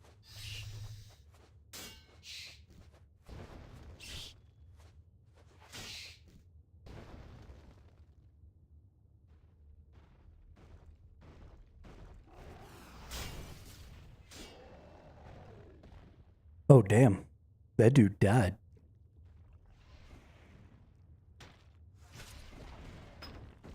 Overpower fucking slaps.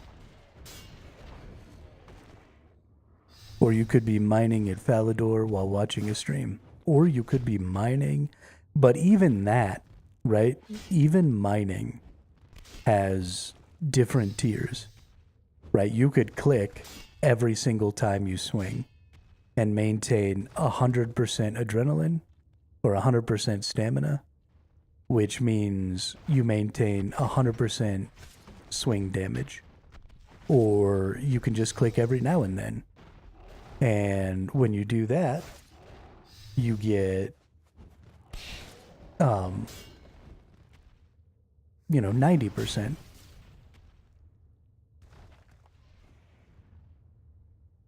And so you just, every, 7 or 8 swings, you click, and you get 90% of your swing damage, and that's fun.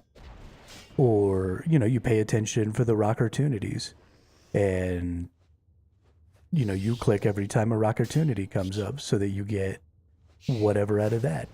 Or, there's just all these different levels of focus where you could just click once every 15 minutes to keep the character logged in. And I could just watch TV on the same screen and just alt tab. And every now and then just alt tab back and move my thing around like this while my dude gathers. And it'd be super ineffective, right? I'd be getting 10%, but I'd be getting something. And so there's just all these levels of, how much attention am I going to pay? How much focus am I going to use? How many buttons am I going to click? And I fucking love it. It's fucking brilliant. And every time I find a new layer to that mechanic, I'm impressed by it all over again.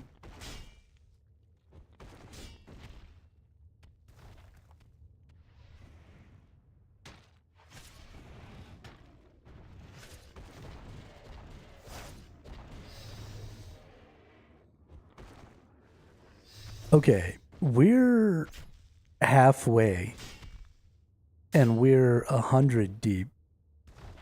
Not even halfway. And we're almost... This is going to be really tight. Like, Jad is going to be the 280th creature that we kill. I think there might be 280 enemies in this fight. Just based off of what I'm seeing here.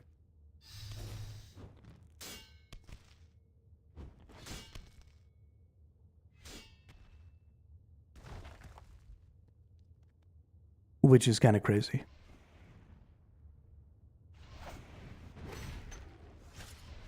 But this is nice. I mean, we're halfway. We haven't needed any foods. We haven't needed any prayers. We're getting to a point where we are going to start taking some damage. So we are going to have to consider some prayers. We're halfway. I mean, so if we're losing 40% of our life points every 5 minutes, then we're staying full because we're rejuvenating. But as soon as we start losing more than 40% every 5 minutes, we have to start mitigating damage or eating food.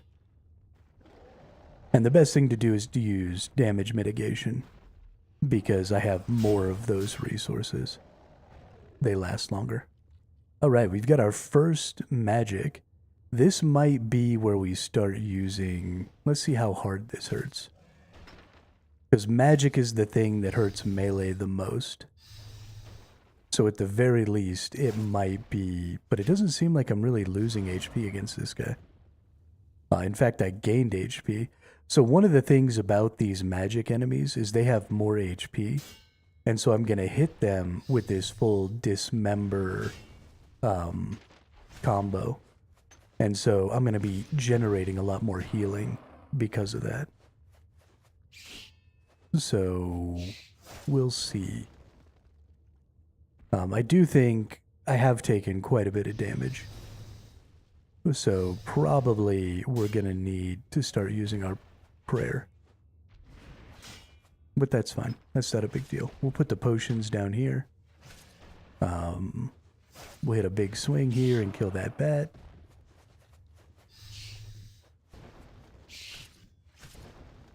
And then we'll probably go ahead and start sucking down some prayers and using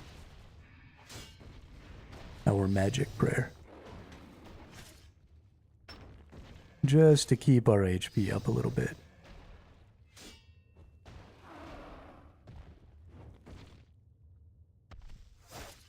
And then we can turn it off. Now we have to start pressing buttons. Ain't that sad? I'm pretty sad about it.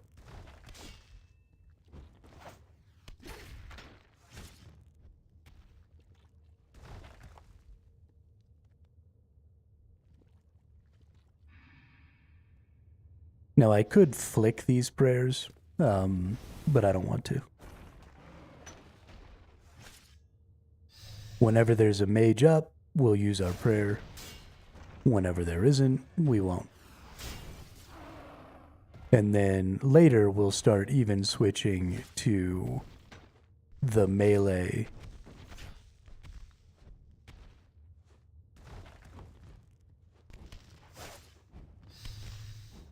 And the ranged. Because we do start to take a pretty considerable amount of damage later on.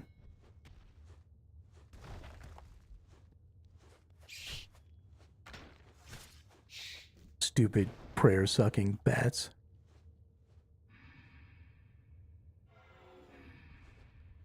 We're going to attack this guy, but we are definitely going to use our AoE here. Whoops. Press some wrong buttons there. No big deal.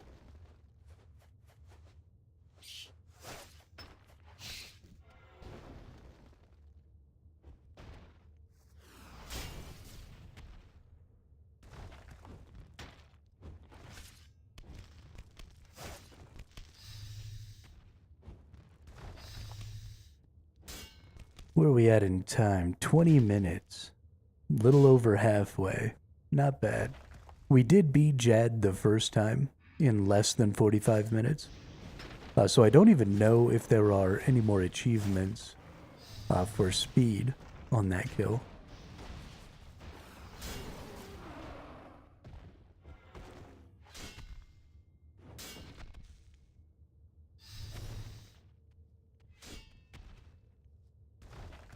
Yeah, this is going real good. We've used up 2 minutes. We haven't lost very much health at all. I did that cape around 7 years ago, and I remember I died twice trying. It took me 4 tries to finally get it. I died 4 times. And then on the 5th one, I finally got it. I didn't watch any videos or anything like that. I did take some advice from chat about what some of the tells were and stuff. The real problem I had was you only got a couple of attacks every time you got to Jad. You only got to see like 1 or 2 of his attacks, and then you were dead if you didn't block them. So there wasn't a lot of opportunity to like learn what the tells were before you had to go back through the whole 45-minute rigmarole of killing all the enemies and getting to Jad, which was kind of crazy. But yeah, it feels really good. And only dying 1 time is crazy good.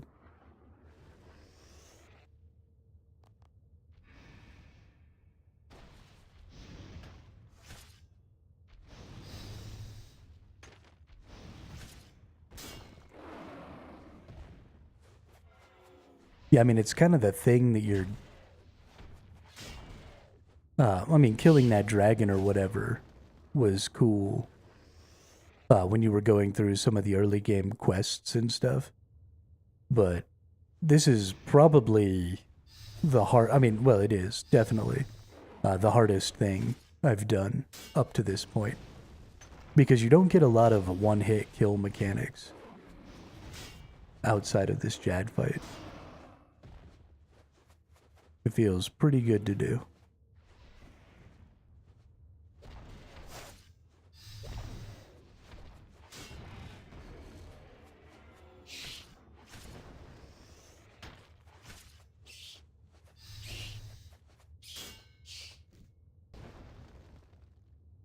Nice.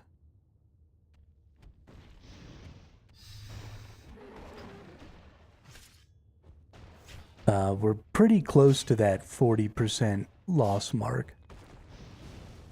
So we're probably going to have to start swapping between ranged and melee and stuff.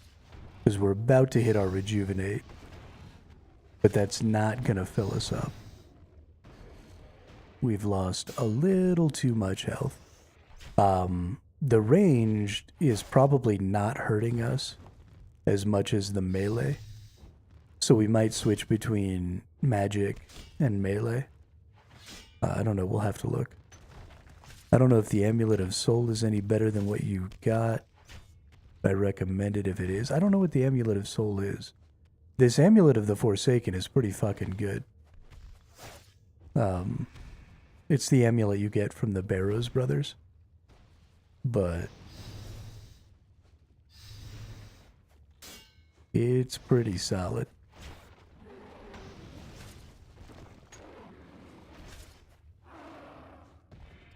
Yeah, let's go with the ranged.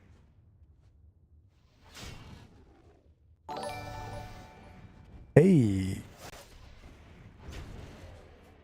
King of Feds, King of EDs. Welcome to the chat, welcome to the channel. Thanks for the follow over on Twitch. Ice Dragon, just wait till he finds out about Essence of Finality.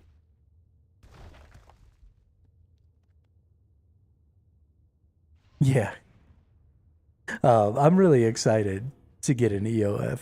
Absolutely. I love... there are a couple of dragon weapon skills that I'd actually kind of like to get and use. The AoE on the dragon two-handed sword I'm pretty fond of, and I'd like to be able to use that a little more. I think it'll be pretty fun. Let's kill these bats. Let's get some prayer. Okay, we've lost some HP. We're going to make sure that we keep ourselves eaten up a little bit to around this 40% mark. And hopefully that'll keep us going. We've got to get up to 62 is the wave. But definitely, it didn't seem when we first started like it was going to be an issue. But for sure, the nerfs to the sustain of melee are definitely becoming an issue here.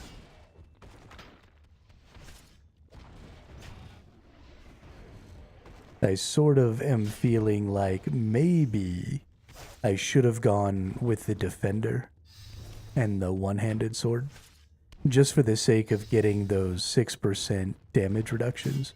I don't actually remember if that was what I did last time, or if I used the two-hander. I thought I used the two-hander last time, but I might have been mistaken.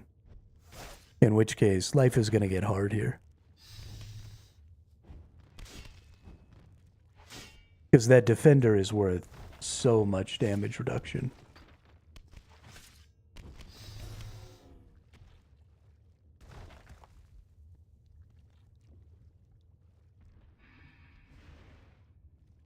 And it also has the possibility of saving my life if I fuck up. Because it could completely stop one of those big hits that can basically one-shot me if I mess up at Jet. So hopefully we don't mess up, because I didn't bring a Defender with me.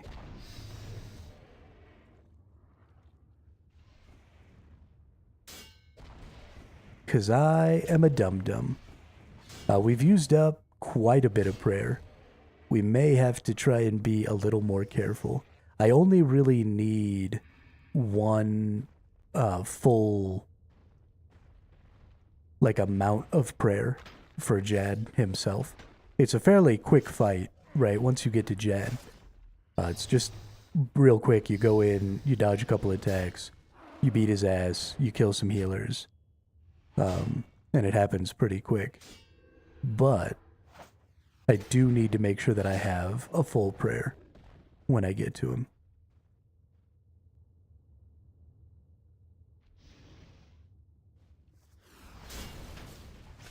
Let's go ahead and use some prayer there. We got a bat coming, so we'll use our AoE.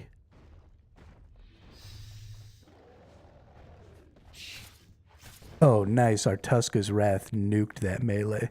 That was awesome.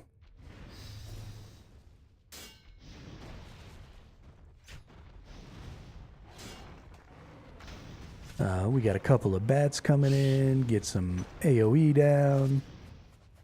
We're going to need to eat up a little bit.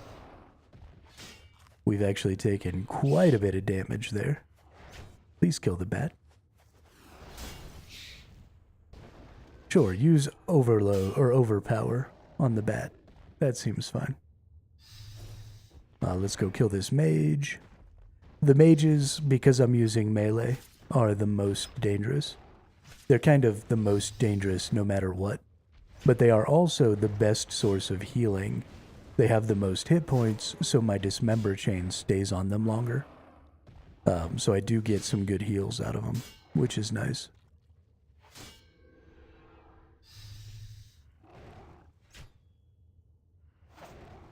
But 12 or 13 more waves, and we'll be good to go here. I definitely think we have enough potions.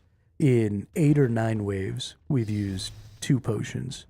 And that's mostly a function of time, not of the difficulty of the enemies. Because we just leave our prayers on all the time. And so we're going to continue. Nice, we basically filled up there.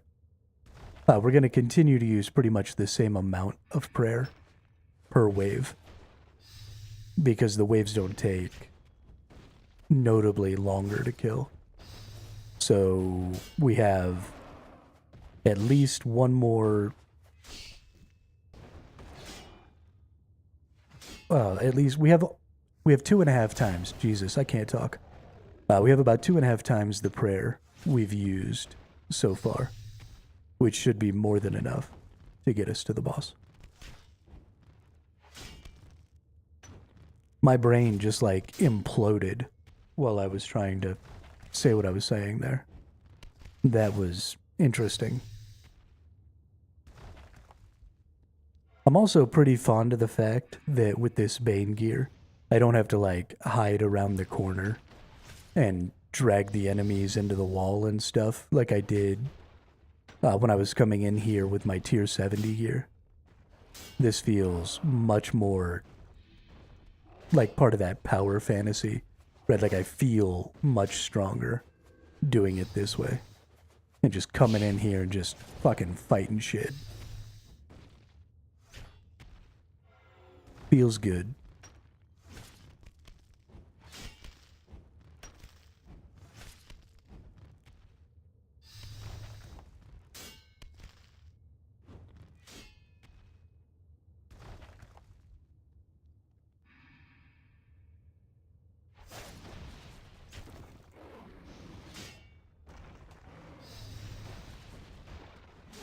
Also, as we get closer to Jad, we actually do start to see fewer of the bats because they're putting stronger and stronger enemies in here against us. So we actually drain less prayer as we go. We're definitely going to have more than enough food.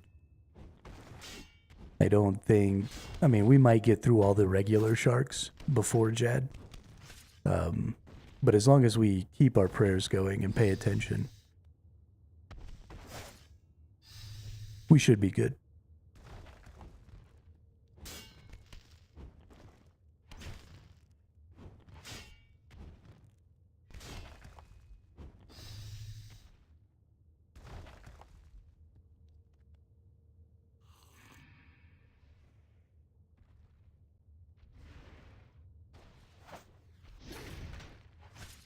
Got one of each here.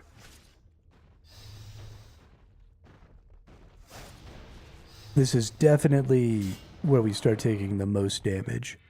Those mages and those ranged combine make pretty difficult fights because they're the two highest DPSing enemies.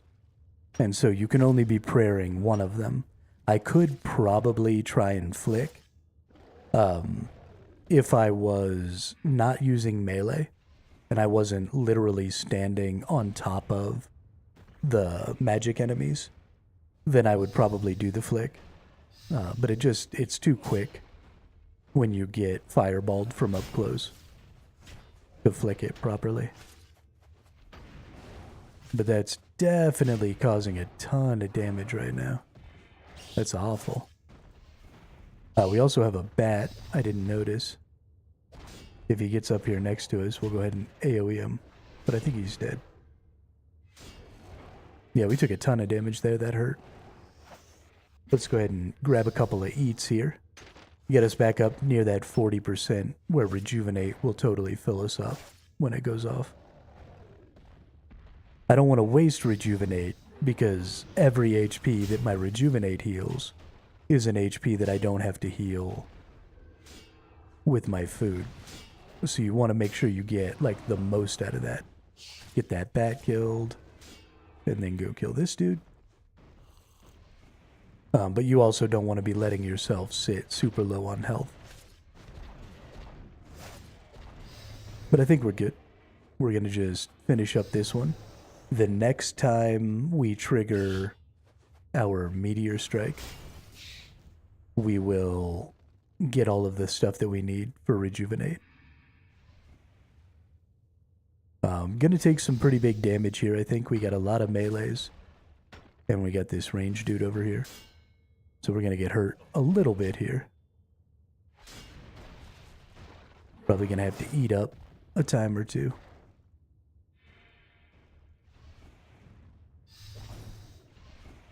Let's go ahead and get an eat. Let's hit up an AoE. Actually, I shouldn't have done that because hitting up that AoE used up my adrenaline. I got to build up to 60 so that I can trigger my Meteor Strike. And the sooner that happens, the better.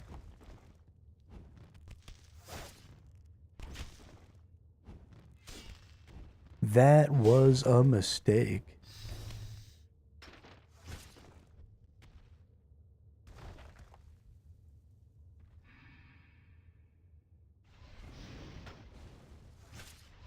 But that's okay. We'll just let it build up right here. It doesn't even look like... Oh, I do have range in here somewhere. I just can't see it because it's like inside of something. There we go. Get an eat. We've only got 2 more regular sharks. We actually are going to end up dipping into our Baron sharks here before this whole thing is over. We're not getting up to that 60. Let's get up to that 60 so we can use our Meteor Strike. Come on. There we go. All right, we'll use Rejuvenate sort of in the middle here, it seems like. Let's kill this bat.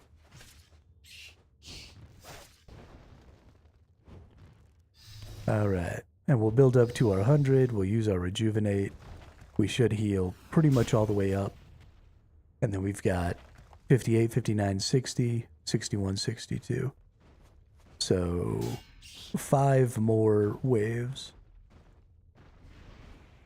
Go ahead and hit your Rejuvenate. Nice. Okay. Get ourselves all filled back up here.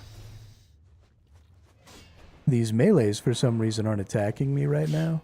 Not that I'm sad. It looks like that bat might have been, like, holding them back. That's pretty funny.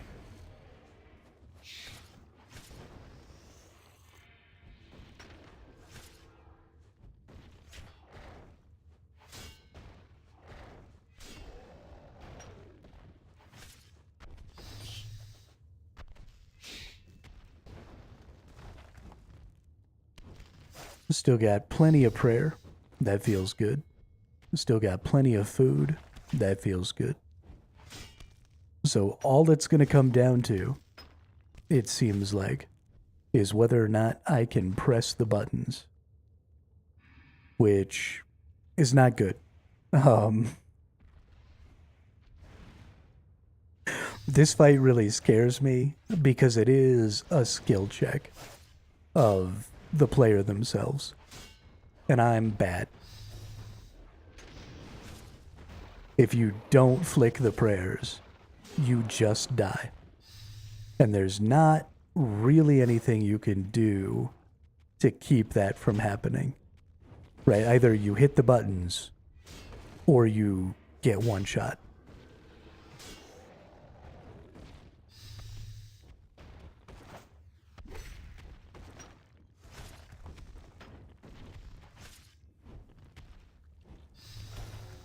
And I am likely gonna get one shot.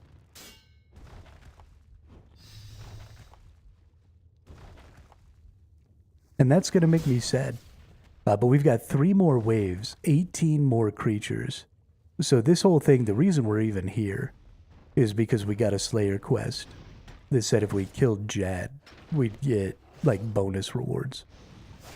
Which is super cool, and I love. But I thought maybe I was going to get a couple of tries. I didn't realize how many enemies there were in this cave. Because I've killed 263 enemies now. Because you only had to kill 280. So I think Jad is going to be the last enemy. So if you fuck it up, then you fail. Alright, that's all of our regular sharks. We still got 2 more phases here. 2 more waves. We've got 2 minutes before Rejuvenate triggers. I don't know if Rejuvenate is going to trigger before we hit Jed. I don't think these waves take that long. In fact, I know they don't, because if they took 2 minutes, it would have taken us 80 minutes to get here. Well, 120 to get here. So they take less than a minute, so we're not going to get another Rejuvenate off, which is kind of unfortunate. I could maybe force the issue, but I don't know if I'm going to. I think we'll just go ahead and eat. These Baron sharks are really good. The food doesn't really matter during the Jad fight. I'll need a couple, because, you know, I will take some damage. But we'll eat up these sharks. We'll be nice and full. Okay. We start on melee. And then two slam is range. Rear up is magic. Magic. Boom. Rear up magic. Boom. Okay. Good. 2 slam range.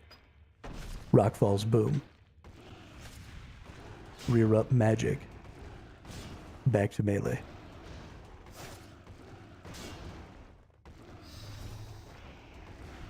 Rear up magic.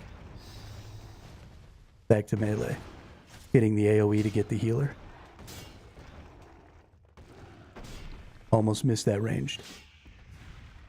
Rear up magic. Back to melee.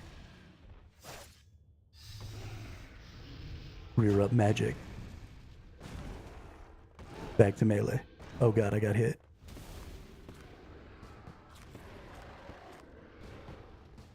Did we get him? Oh shit, yeah, dude. Fuck yes. There's another fire cape.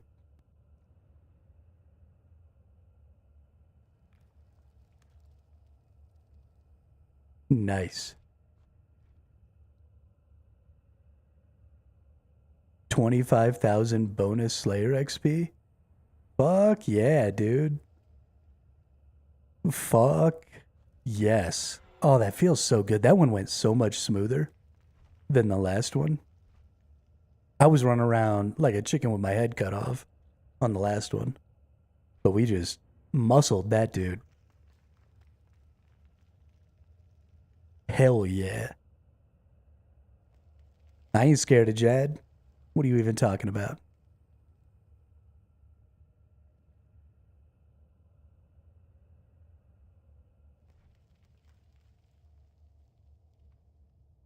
Where's my bank at? Are you a bank? You are a bank. Put those back. Put my new fire cape in there. And then let's hit the one. Nice.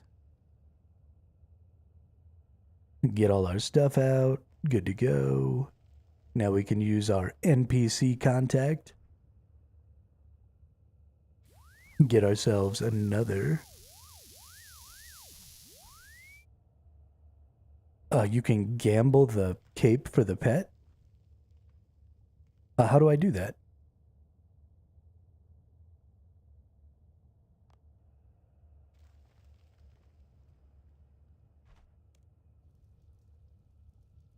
I didn't know that. Should I withdraw both of them? Is that a thing?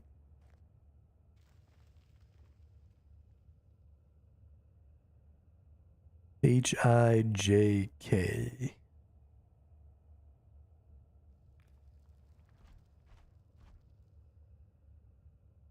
Collection.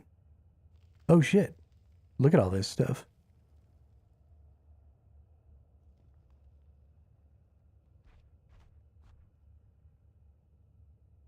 Shrimpy.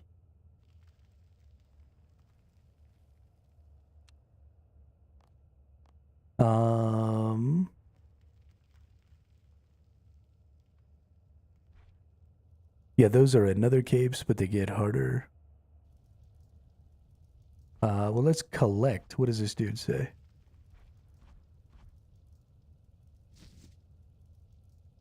Nothing. Nothing. Nothing. You only see air. You want to help? I'd like to sell my fire cape. Sure, I'd like to sell my... I'll give you 8,000 so cool for the fire cape. But do you really want to sell the cape? You must defeat Jad again to get another one. No.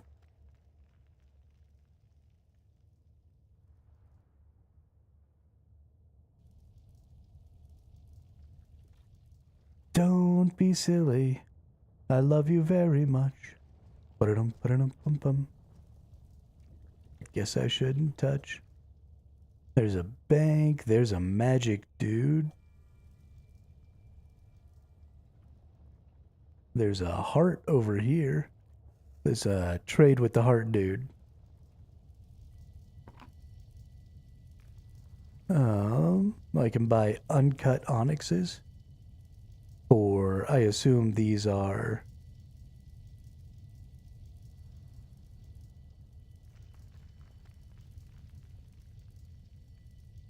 those points that I was able to sell that cape for.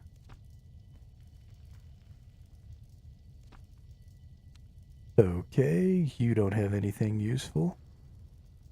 Let's trade this dude over here. Oh, it's the kiln capes, okay. A bunch of obsidian stuff. So then...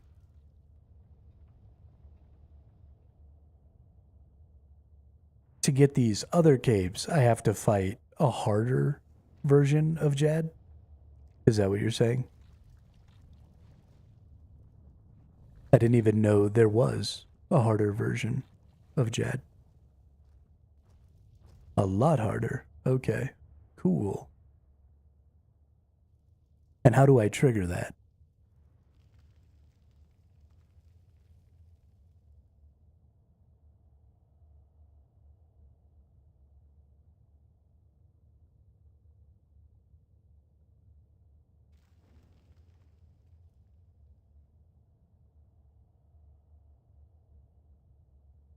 I think a wave of the fight kiln is 3 Jads at once. And then whatever weapon you kill him with, you get that cape. Okay. It's not Jad, it's a squid?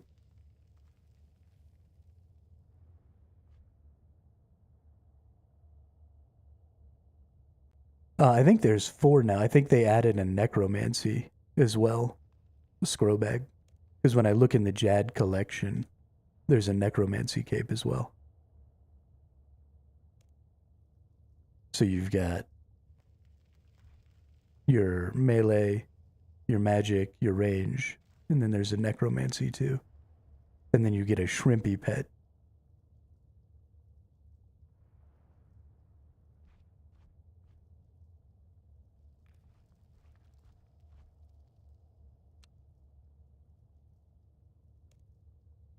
Let's see.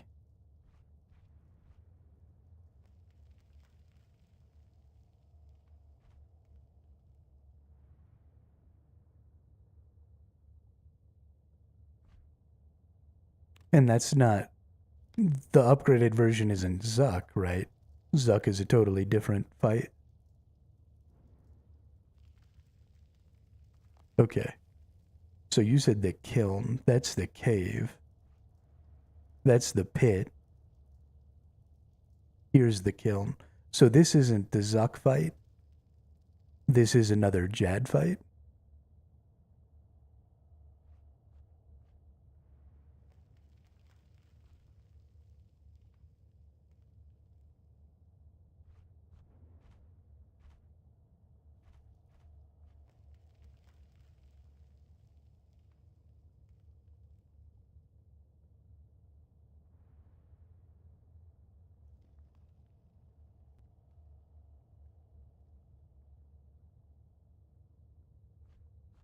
Yeah, I mean, I don't think I'm ready to do it anyway.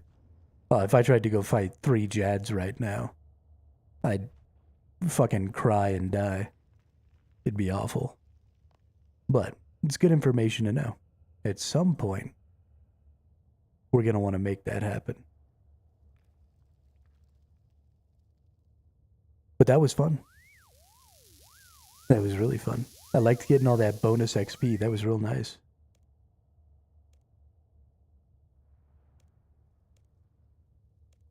Give me another assignment. Just pretty please, don't make me do that again. Some fucking grot worms. Hell yeah. Let's go kill some grot worms. See, that's what I'm talking about though. Is I just got to go in and focus up a lot. If I had to go fight Jad again right now, like I would just quit. Because my focus is done. Right? Like my adrenaline went up, went up, went up, and now it's going down. Right? Like there was a release. I finished the hard thing. And so if I had to go right back into doing the hard thing, like that would be ass. And so now I get to continue my Slayer journey, but I get to do it by going and killing grot worms, which is great. The capes are dope as fuck, not gonna lie. Oh, I'm excited. That's gonna be great. I like these wave-based things. They're a lot of fun. They're a lot of fun.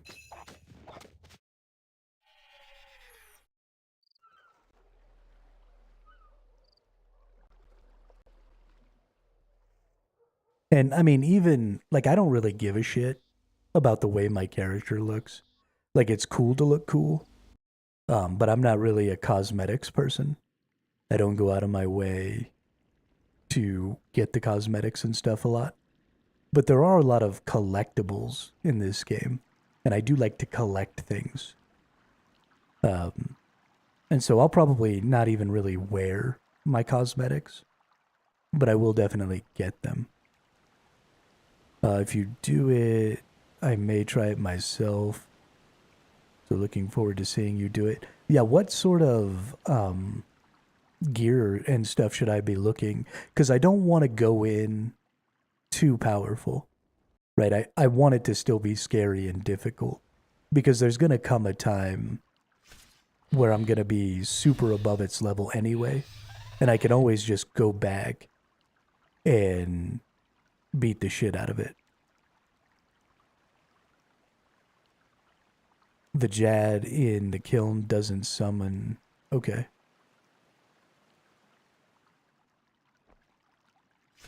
So, if I get like some level 80 gear, is that a good time?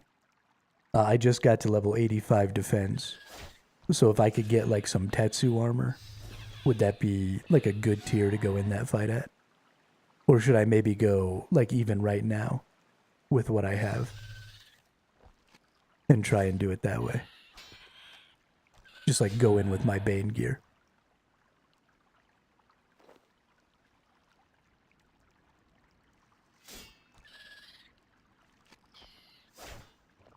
Tier 80 gear would be fine. Okay. Well, we'll do that then. Not today. And probably not tomorrow. Let's say Friday. We'll go try the kiln. Tetsu would take me months? Ew. I didn't realize that.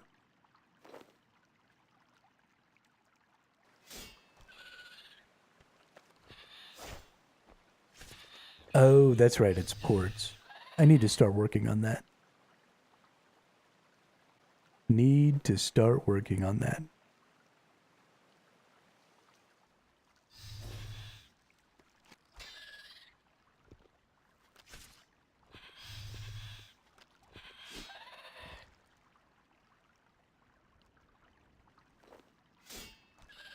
Yeah, definitely over the weekend then. I'll do the kiln a couple of times, maybe every day, until I get it. Or until it becomes painfully apparent that I'm not going to be able to beat it at my current gear tier.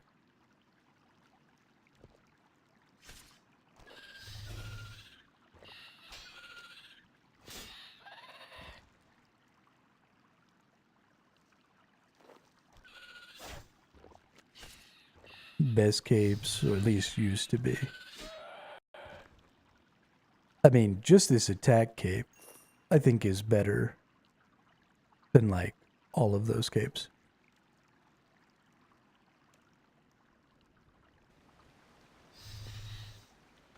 I don't think the Jad stuff is of that high of a tier anymore. There's quite a bit of stuff up and above it.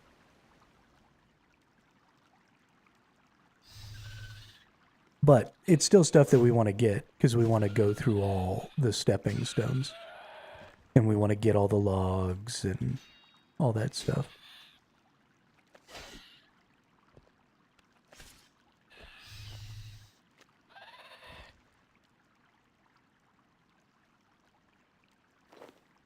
Some fishies. Some little rainbow trouts.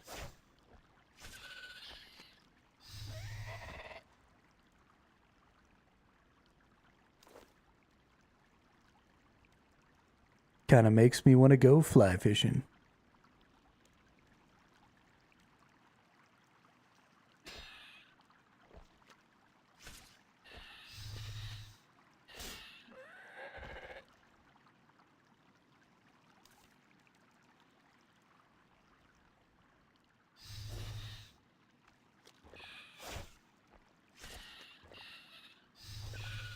Man, that felt so good. I'm going to be all gassed up for the rest of the day.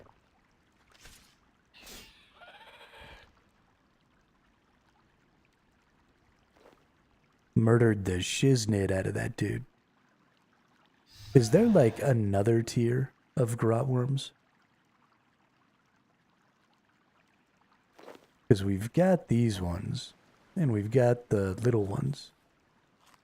But it'd be cool if there was a third tier. Let's go see.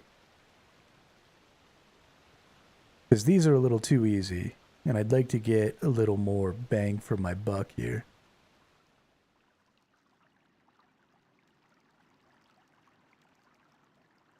We have another cave.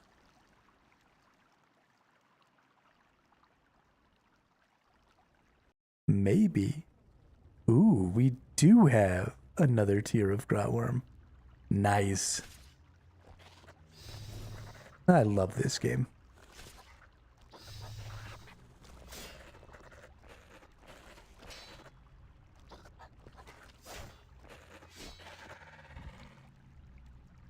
Hells to the yeah.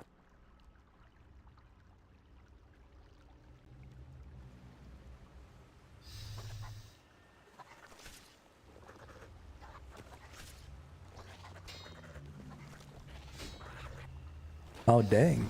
We're even kind of getting our butts kicked. That's nice.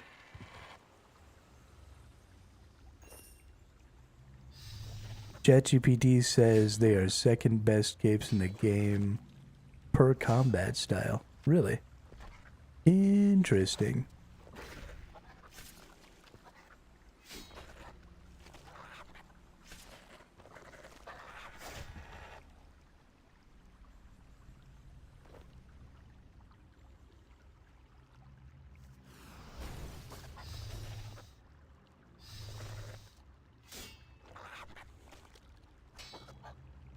It's funny to me that the attack cape is a hybrid cape. And not an attack cape.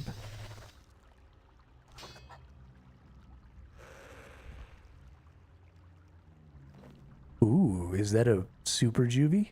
Yeah, it is.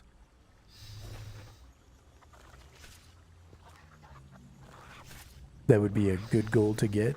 The Jad capes? Yeah, absolutely. I mean, if for no other reason, then I want them. I mean, I might not even use them. Who knows? But I want them anyway. Because I want to beat all of the logs.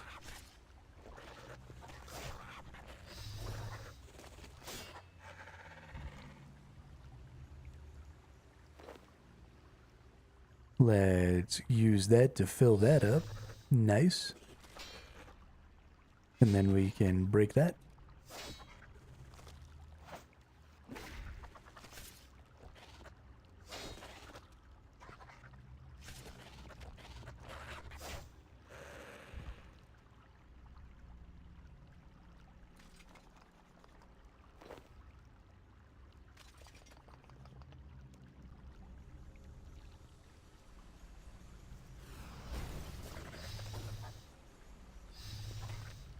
Did you beat Jad? I missed. Yeah, I did. I got him. Got that little fucker. Got 25,000 bonus Slayer XP for doing it too.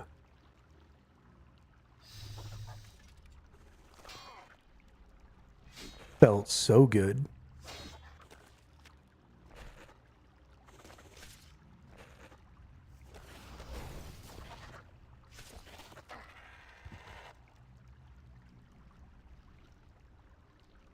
Damn. These mature grotworms are beating my ass. I don't think I like it. I wish I had a better shield.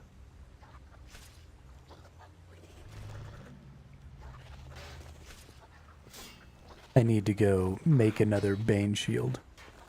I disassembled mine because I needed the parts. And now I wish I had it again.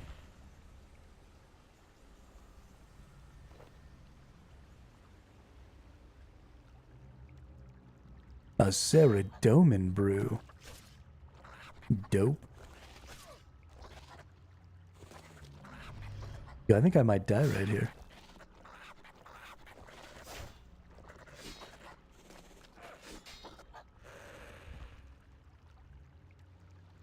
These mature grotworms are so much harder than the ones before them. This is unacceptable.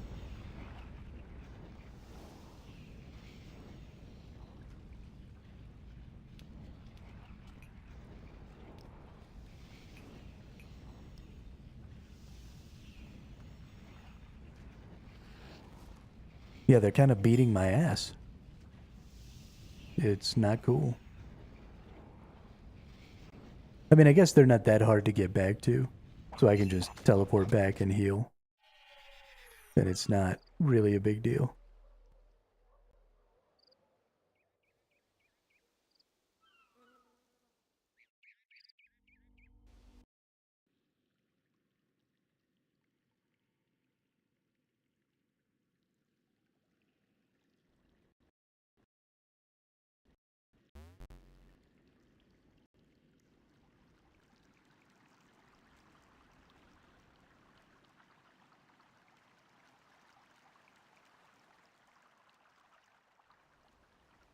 Not too big of a deal.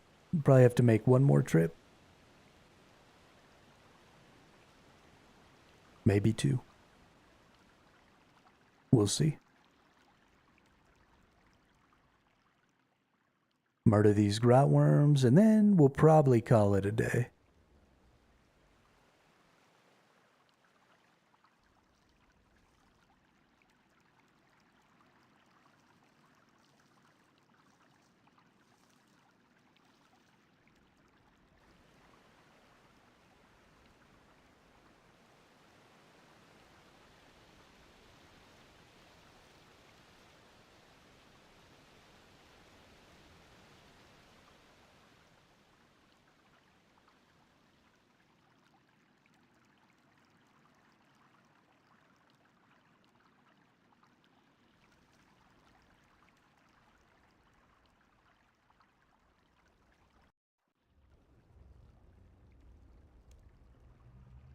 What kind of damage are these doing to me, I wonder? Is it melee?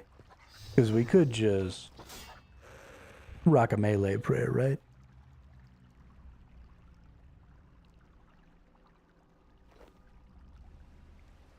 At least for a little while here. Probably should have filled up my prayer before I came in here. I never ever remember to use my prayers, especially on like regular enemies. I'm so bad about it.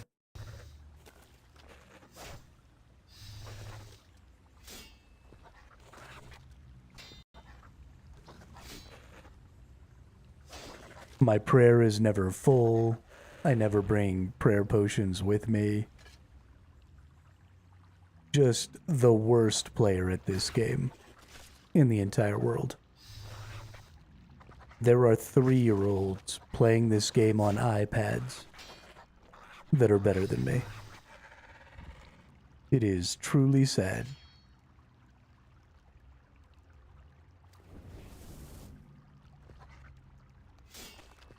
It is really useful.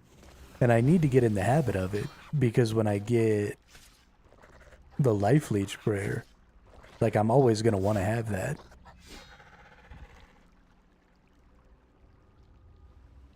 And I'm going to forget. And then I'm going to die. Yeah, I probably won't really use the inventory familiars. Managing their inventories annoys me. And so I don't really want to deal with it. But I definitely need to get my summoning up so that I can use, like I really like the vampire bat because it heals.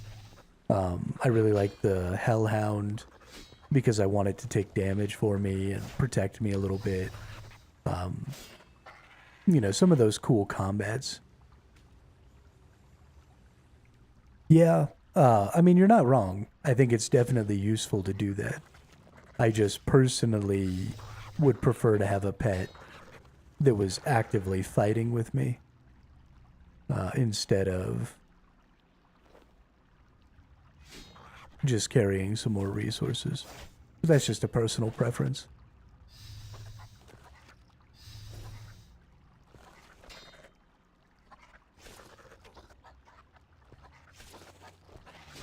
I feel like I could mitigate a lot more need for resources then it would be worth bringing resources with me. Because if I brought like a bunch of extra prayer potions, that I'm still using prayers. But if I bring a hellhound that takes 20% of the damage for me, then might not even need the prayer, right? And then I could just bring thousands of the hellhound's heal skill scrolls instead of bringing prayer potions. And that would sort of extend how long I could be out there.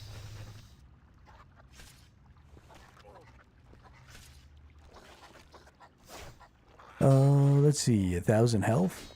Yes, please.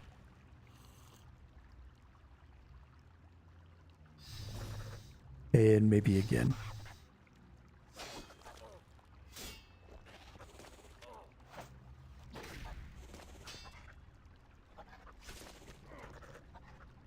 Okay, I've only killed 12 of these things. And they're gonna kill me. This is crazy.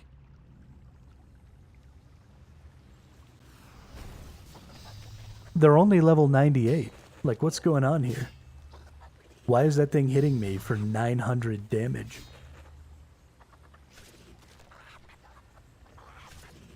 Grotworm's OP, dude.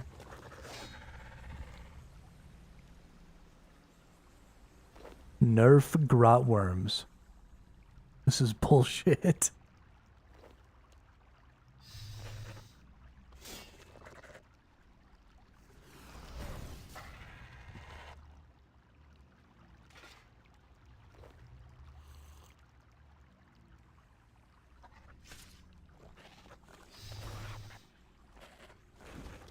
That's nice. They give me super restore potions, so I can just fill up some prayer there. Maybe that'll help me last this whole minute, so I don't have to go back. I don't really want to go back. I'd prefer to get my rejuvenate off and get to kill some more grotworms, but I don't think that's going to happen.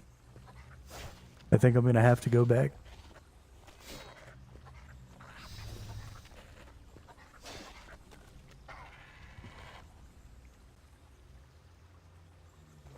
They are too powerful. Let's go ahead and fill up our prayer this time. And then we'll drop all this stuff off. And then... No, and then. How are these looking? Still 3.5 mil. Nice. Nice.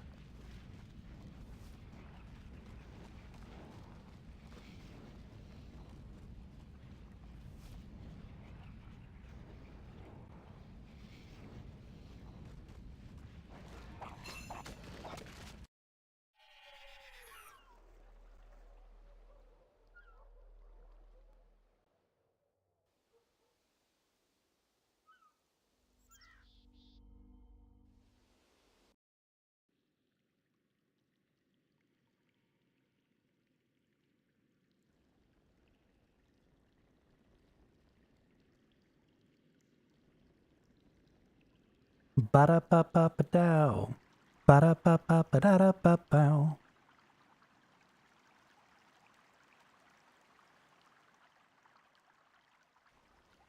I did kill Jed. I killed him dead. I got 25,000 bonus XP. For Slayer. For completing it. Was very nice. I'm very happy.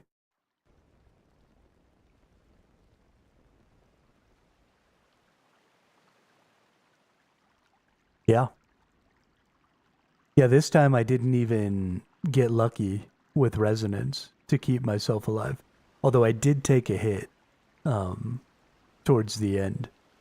There were healers, and I was like going after healers, and then I missed one of the tells, and I did take a hit. But then Jad died, so it didn't matter.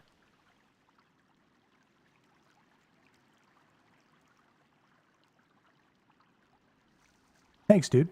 I appreciate it. I'm pretty proud of me, too.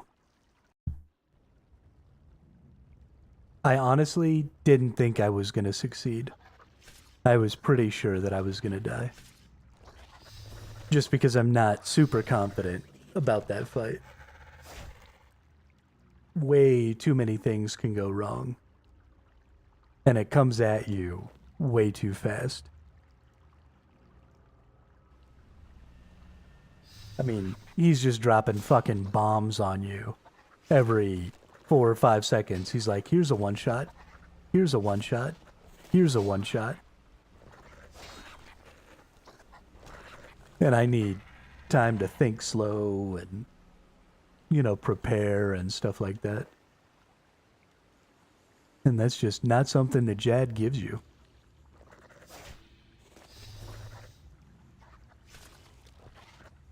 Especially the fight starts and there's no preamble, there's no nothing.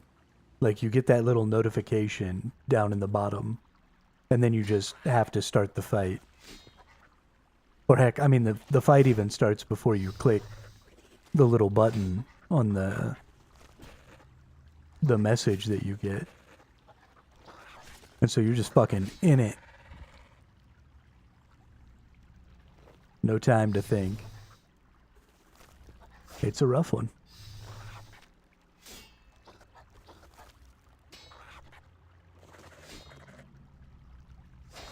But now all we have to do is kill worms. And that makes me pretty happy.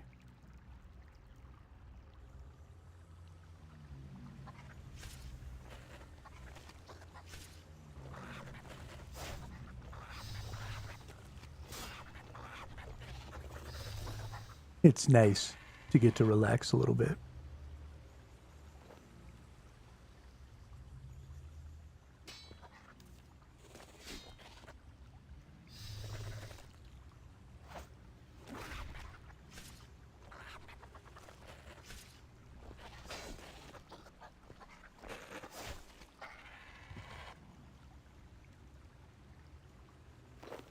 Hey, gave me some sharkies. Nice.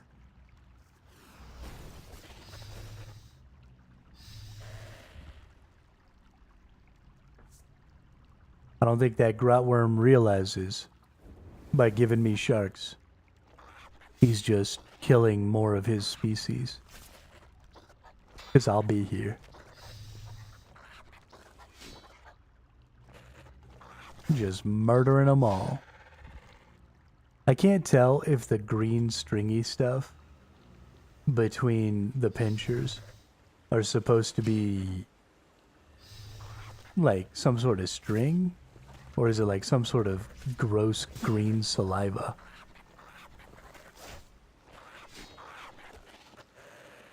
He wants me to stay longer. He wants to be my friend.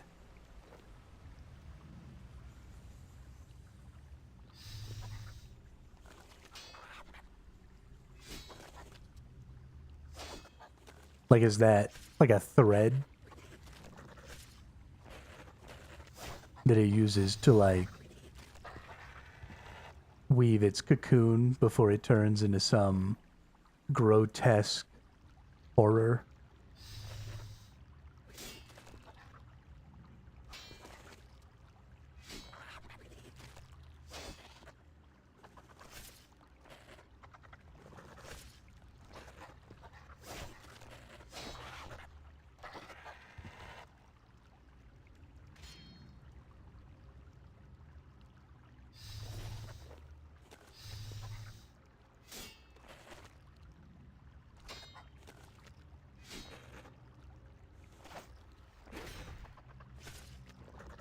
I think it might be some sort of saliva or something. I think that's what it is. I think. I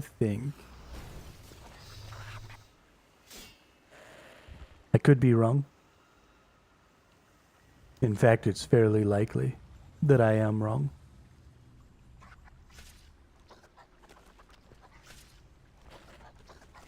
But we only got 18 more of these little fuckers to kill. Gotta get them. Some more magic wood spirits. Nice.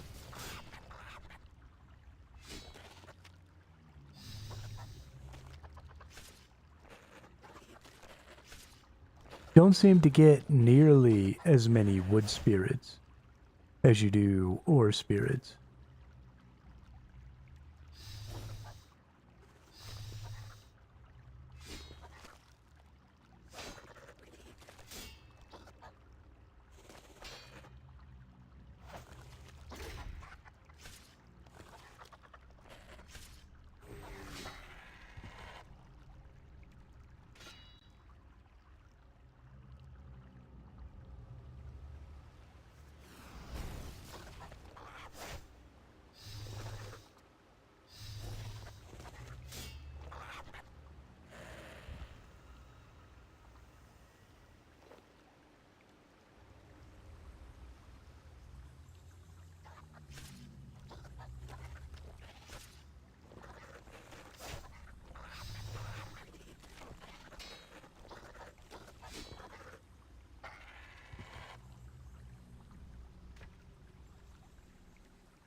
I think I'm actually going to get all of these grot worms before having to go back again. Bringing all that prayer with me and not taking very much damage early on is a big deal. Because we only got 12 left to go. I think we can make it. Maybe. If we get enough adrenaline to trigger... Ooh, there we go. We can get some more prayer. Booyah.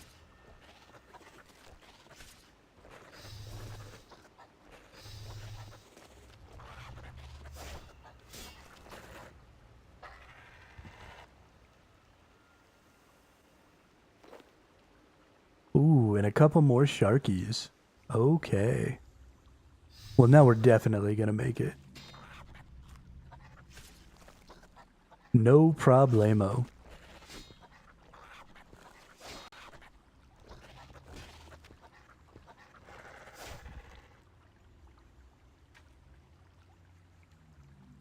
I do enjoy using the resources that enemies drop me to help me sustain on those enemies. Makes me pretty happy.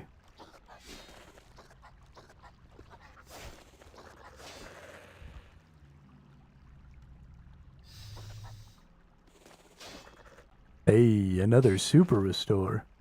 Hell yeah. I don't even think I'll have to use that one. So that's just bonus.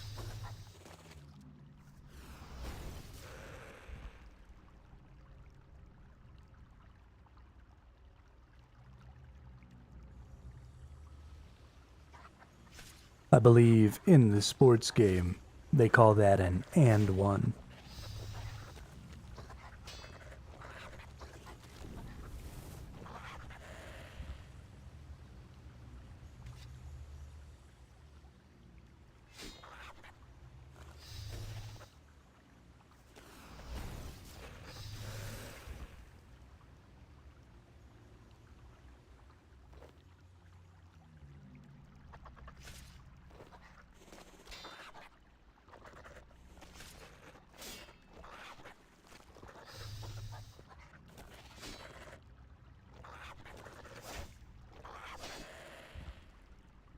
Oh, nice. My rejuvenate went off.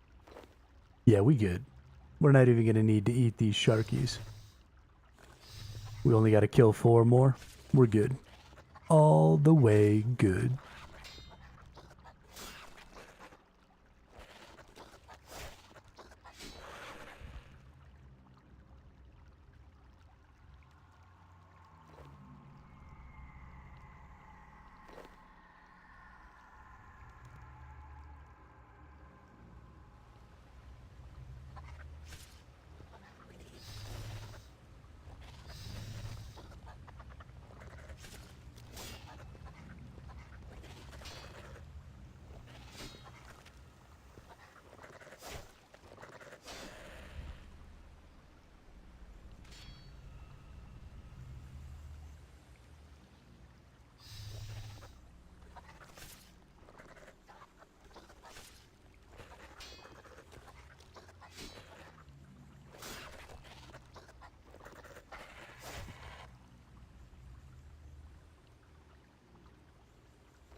All right.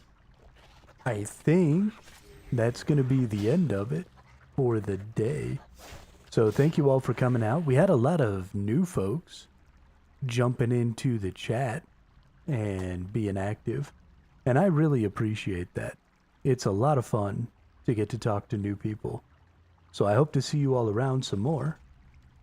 I hope everybody has a great rest of their day, and I will see you all tomorrow for the next one.